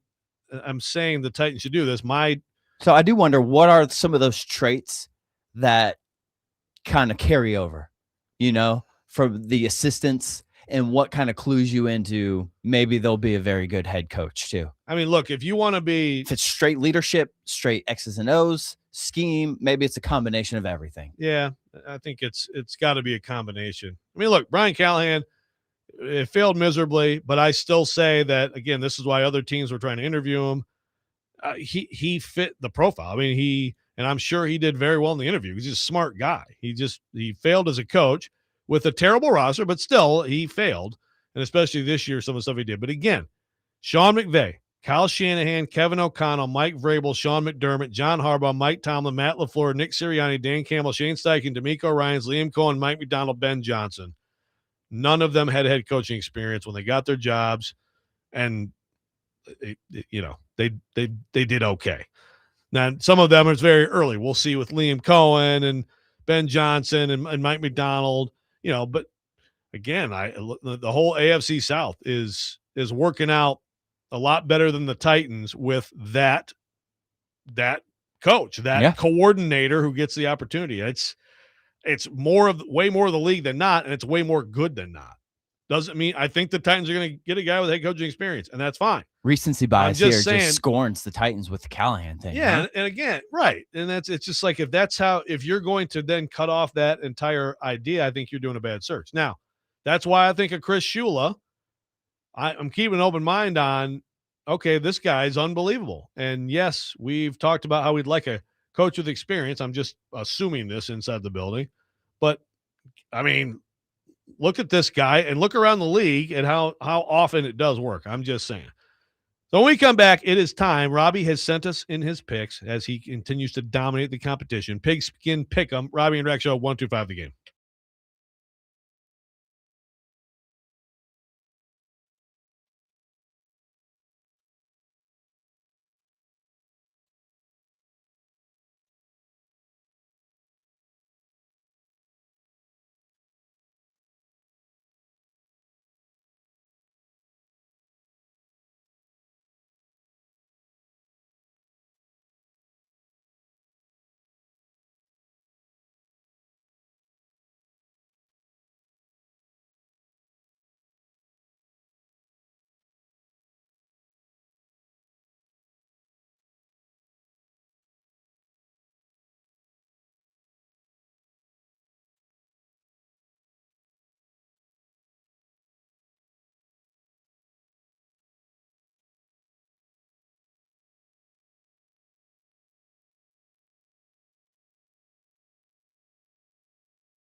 Now, it's time for Pigskin Pick'em with Robby and Rexrode on ESPN 1025 The Game and the Game Nashville app.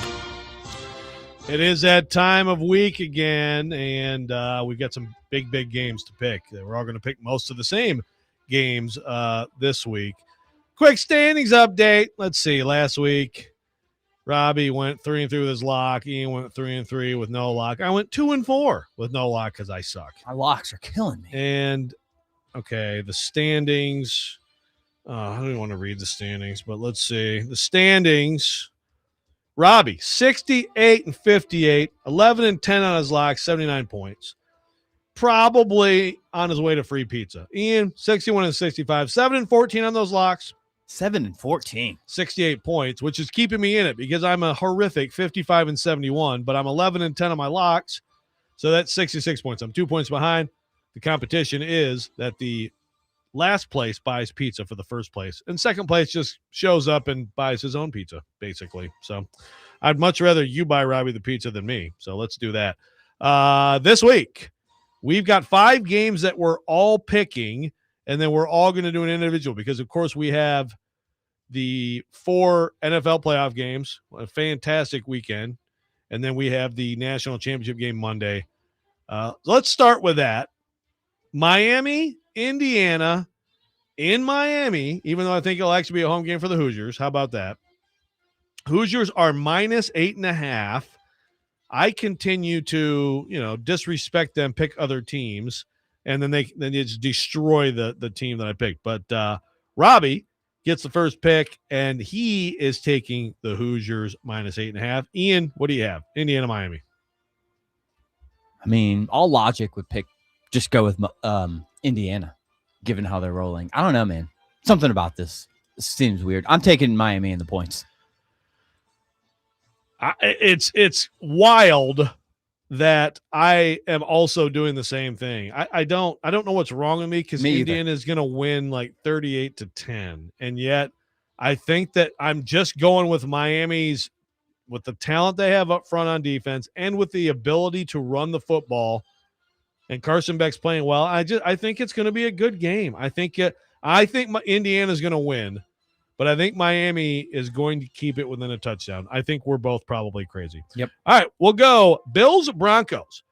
Broncos -1.5 at home. I forget. Robby's always really good at like who should go first, who's this and that. We'll let you go first. I think I go first in this one. On I was disappointed just watching the game that I picked Jacksonville to win. I mean, Josh Allen on the road against the Jags, the best player, and you're going to pick Buffalo to lose. So I'm not going to do that again this week. I'm going to take the Bills to win this game +1.5 against the Broncos. I am with you, which is not helping me gain ground on you, but I am with you on that with the Bills.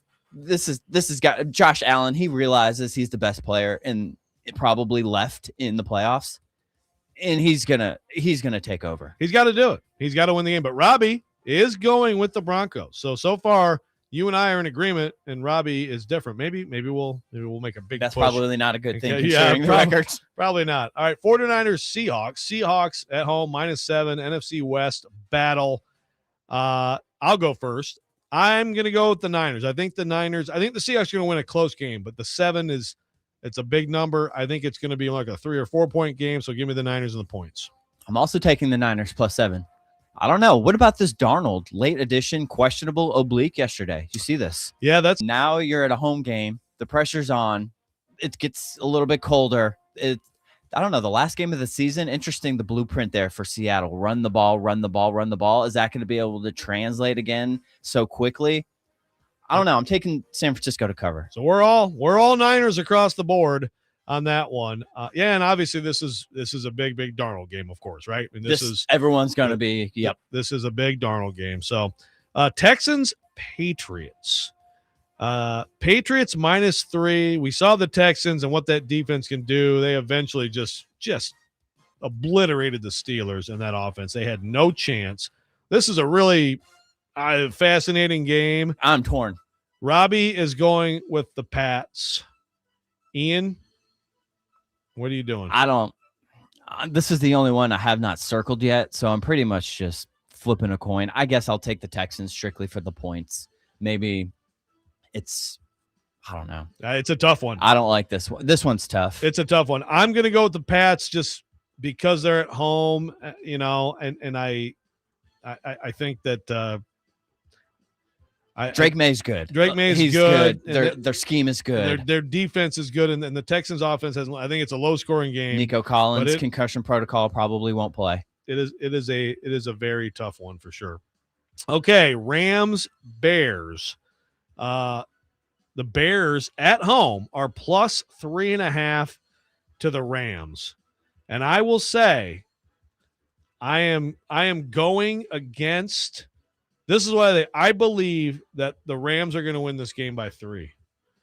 I think they're going to win this game on a field goal at the end, which makes it a very weird choice for lock, but I'm going to go Bears lock. And so then if this is one of those things that if the Bears win this game and I have to hear any more crap from Bears fans because the Bears are probably the team I hate the most in the world, if not the White Sox, I at least need a lock to give me the 2 points to make me feel better about it. This is one of those, you bet against your heart, and so then you'll feel better if it goes wrong. Meanwhile, Robby, Rams lock.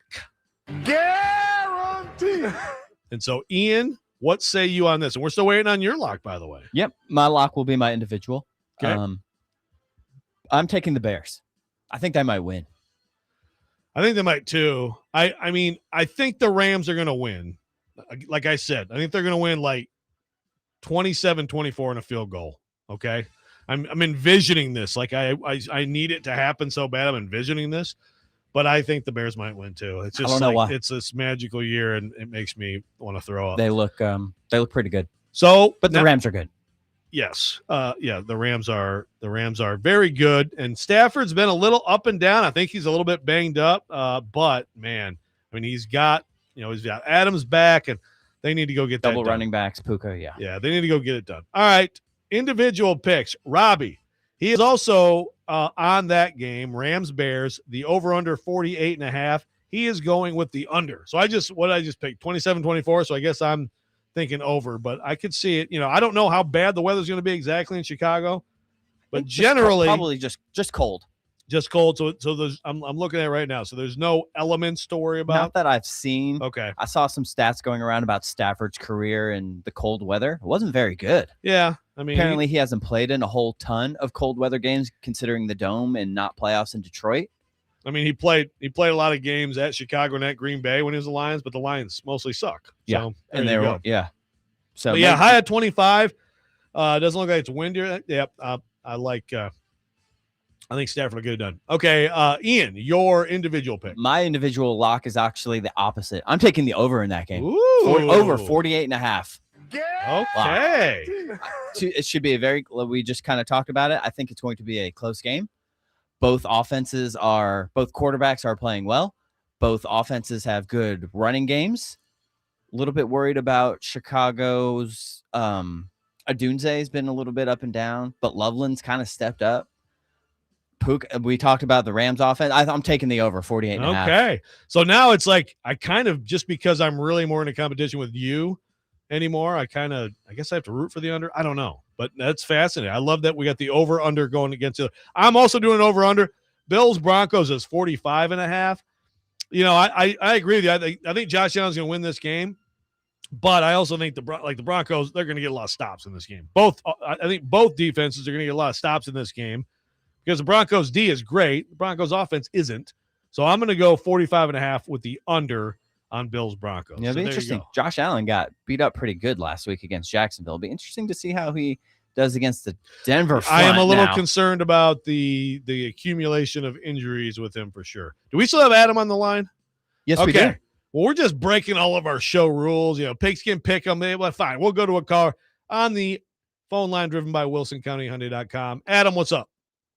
Number one, Robby's picks are so boring, dude. He picked favorites in every single game. Let's see. No, he picked the 49ers. He picked the Niners. So they're +7. Yeah.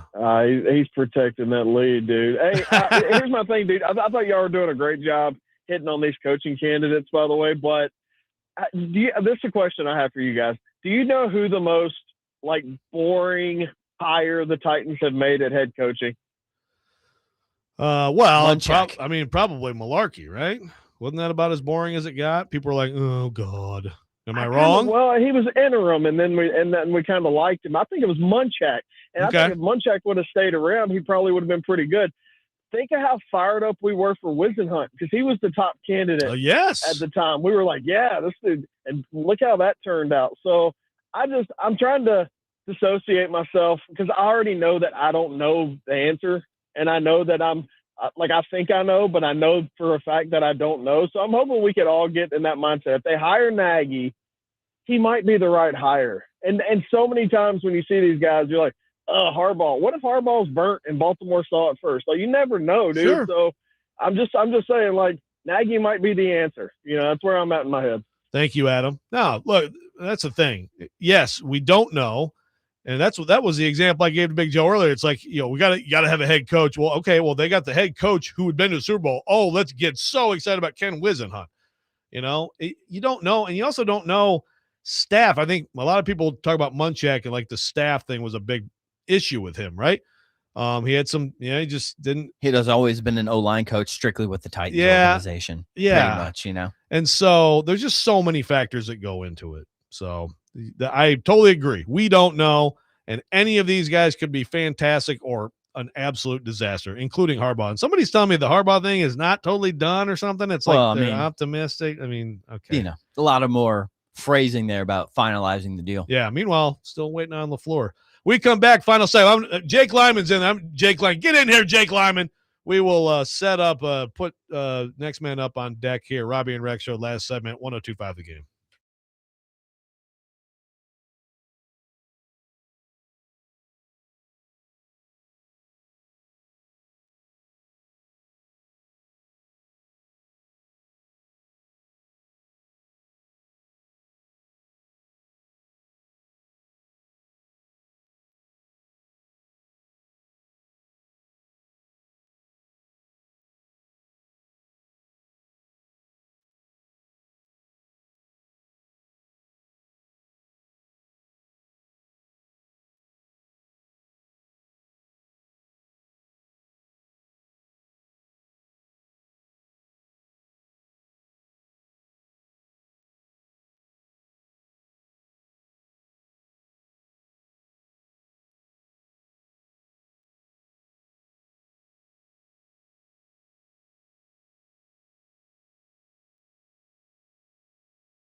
Final segment on Robby and Rexrode, 102.5 The Game.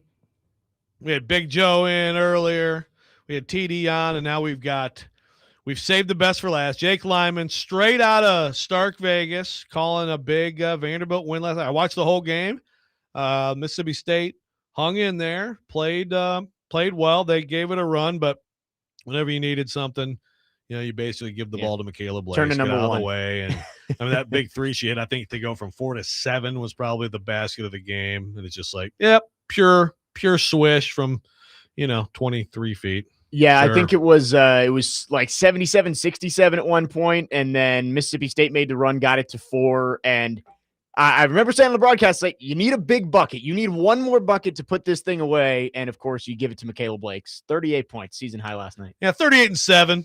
Just, Casual. yeah, sure. Just pop out there and give you a quick 38-7. So they continue to be undefeated. Okay, so wait, you're going to be, where is that? Newark. Monday? In Newark. Yes, yeah, so we in leave Newark, we yeah. leave tomorrow morning, Monday, 1:30 tip. Top 10 matchup, Yeah. Michigan and Vanderbilt. Vanderbilt, Michigan on Martin Luther King Jr. Day, Monday. This should be awesome. What time is that? 1:30. At 1:30. Okay. That's a big time game as they try to continue the best start ever in program history. So, all right, I'm going to put you on the spot here too, Jake, before you get going with your show at the top of the hour. So we've got Big Joe, me, TD, and Ian. Since we're expecting it to be a 4, a Mount Rushmore of this Titans coaching search, Okay, if you will. So give me your top 4. Just what you would like to see, how you would rank your top 4 candidates out of these 18, 19, whatever. Yeah, top 4. We did this yesterday with TD because PK reported that finalists. Oh, you guys already did 3, this. 4, 5. I'm trying to remember exactly what I said. I If know you have it different, it's fine. Mike McCarthy was number 1. Interesting. Okay. I just think he is. The Titans need a high floor candidate, somebody who know is going to come in and not completely flame out and fail. And I think Mike McCarthy's the safest name out there with his track record. I'll go Robert Saleh. I will go. He's like number 2 on like every list. Yeah, Ian, he's number 1, and Big Joey's number 1. I think everybody likes he's Robert top Saleh 2 for everybody. but he may not be my favorite. But I would understand it for sure. If I'm going to go with one of the first-time head coaches, I'll go Jeff Hafley. He seems to be a hot name. He's in your top 4. Yeah, I would say in my top 4. Okay. And then the last one is tough because there's a lot of names that I could put there in terms of who I would expect to be a finalist. I think Matt Nagy is going to be in there. Mike McDaniel's getting a lot of buzz. I think he ends up being an OC somewhere. And then Kevin Stefanski's interesting, but I hear what TD has had to say about Kevin Stefanski. I will go Nagy. Okay. I think those are the top 4 for me. Okay. McCarthy, Saleh, Hafley, and Nagy. So you were the one Hafley so far. Yeah, and Hafley's interesting too. I mean, again, Big Joe and I were arguing today of just the whole, like, you have to have, and I hear you for sure on high floor and on, like, you can expect a certain level of competence, I think, with Mike McCarthy, whereas even like a Nagy, like, I think he'll probably do better in some ways. I think he has learned from it, but like there's still more of a question there than for McCarthy. Yeah, and with McCarthy, when I say high floor, I think you just need to get this team back to being competitive. And if the bar is eventually raised where you look and you say Mike McCarthy's not doing enough to get this team into Super Bowl contention, then you can move on and try and find the high ceiling guy. But right now, this team can't be 3-14 again next year. They've got to find somebody who's going to get them back to being a contender. That doesn't mean 10 wins next year, but 7, 8, 9 wins. I think getting someone with head coaching experience puts you in a little bit better spot looking at that way. You also need to answer our question of the day since we merged shows. Oh, right. Today. Yeah. So the question of the day, did you hear the question? I did not hear the question. The question of the day, of course, this is generated by Big Joe. You're hungry. You're at a place with every possible fast food place. Where are you picking and what are you ordering? That is a very tough question. It's hard to think about that, right? Have you not answered this yet? I don't know if I officially did answer. I think I would go. I'm going Taco Bell. Oh, yes. Wow. I'm going Taco Bell.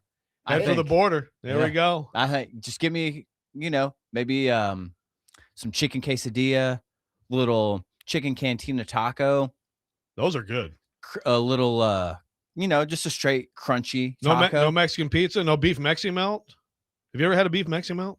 They took them off the menu. No. Amazing. I have had Mexican Huge pizza, mistake not by bad. Taco Bell. I got to say, Taco Bell is not even close to the top of my list. I think I've only gone to Taco Bell a handful of times in my life. In my marriage, we have one of our principles of our marriage is whenever one of us wants to go to Taco Bell, the other must talk them out of it. And yet sometimes it doesn't work. Yep. I am going to go Cookout. Okay. We've had a few other people Yeah. who went that way. I've Yeah. never had, haven't had Cookout. I'll so go I don't know. a big double tray with Cajun fries, burger cheddar style with white cheddar bites and a Wow. Diet Coke. Okay. And for people who weren't listening earlier, I want you to know this because now that they're here, you need to have the order right. You go to In-N-Out Burger, you get the double single monster style. Wait, I always mix up- Animal style. I'm sorry, not monster style. Monster style is something, but no. Double single animal style with chilies. Okay. That's double meat, one cheese. You don't need the double cheese. Animal style is the grilled onions and then with chilies. I'm telling you, you will be happy. Okay, Trust me. I have only gone once in my life, and it was with my family. We did not know how to order. We just, looked at the menu and Yeah. ordered off there. Yeah. And we were kind of disappointed with it. I'm planning on going in the next couple of weeks now that the lines have kind of died down, and I'll take that into consideration. Yeah. So remember that order. Absolutely. Okay. So what are we looking at today on Next Man Up? We got Max Hers from 9 to 10. Preds are out there in Colorado for a big back-to-back. Avs tonight, Golden Knights tomorrow. So Max will be with us from 9 to 10, talking all things Preds. Jada Brown from Vandy Women's Basketball is on with us at 10. Nice game last night. Yes, and we will also continue to preview playoffs, college football national championship, much more throughout the rest of the show. Who do you have? Miami, Indiana. Indiana, you can't doubt Kurt Signetti anymore. I can't do it. I took Miami in the points. They're it going to might- win by 40. It might be close. What am I thinking? What are we thinking, Ian? I don't know. I'm going Indiana. It might be close, but I can't doubt Kurt Signetti anymore. No. Can't do it. No, I hope it's close. I hope we get a good game. All right, that'll do it. Robby and Rexrode, 102.5 The Game. Next Man Up, coming right up.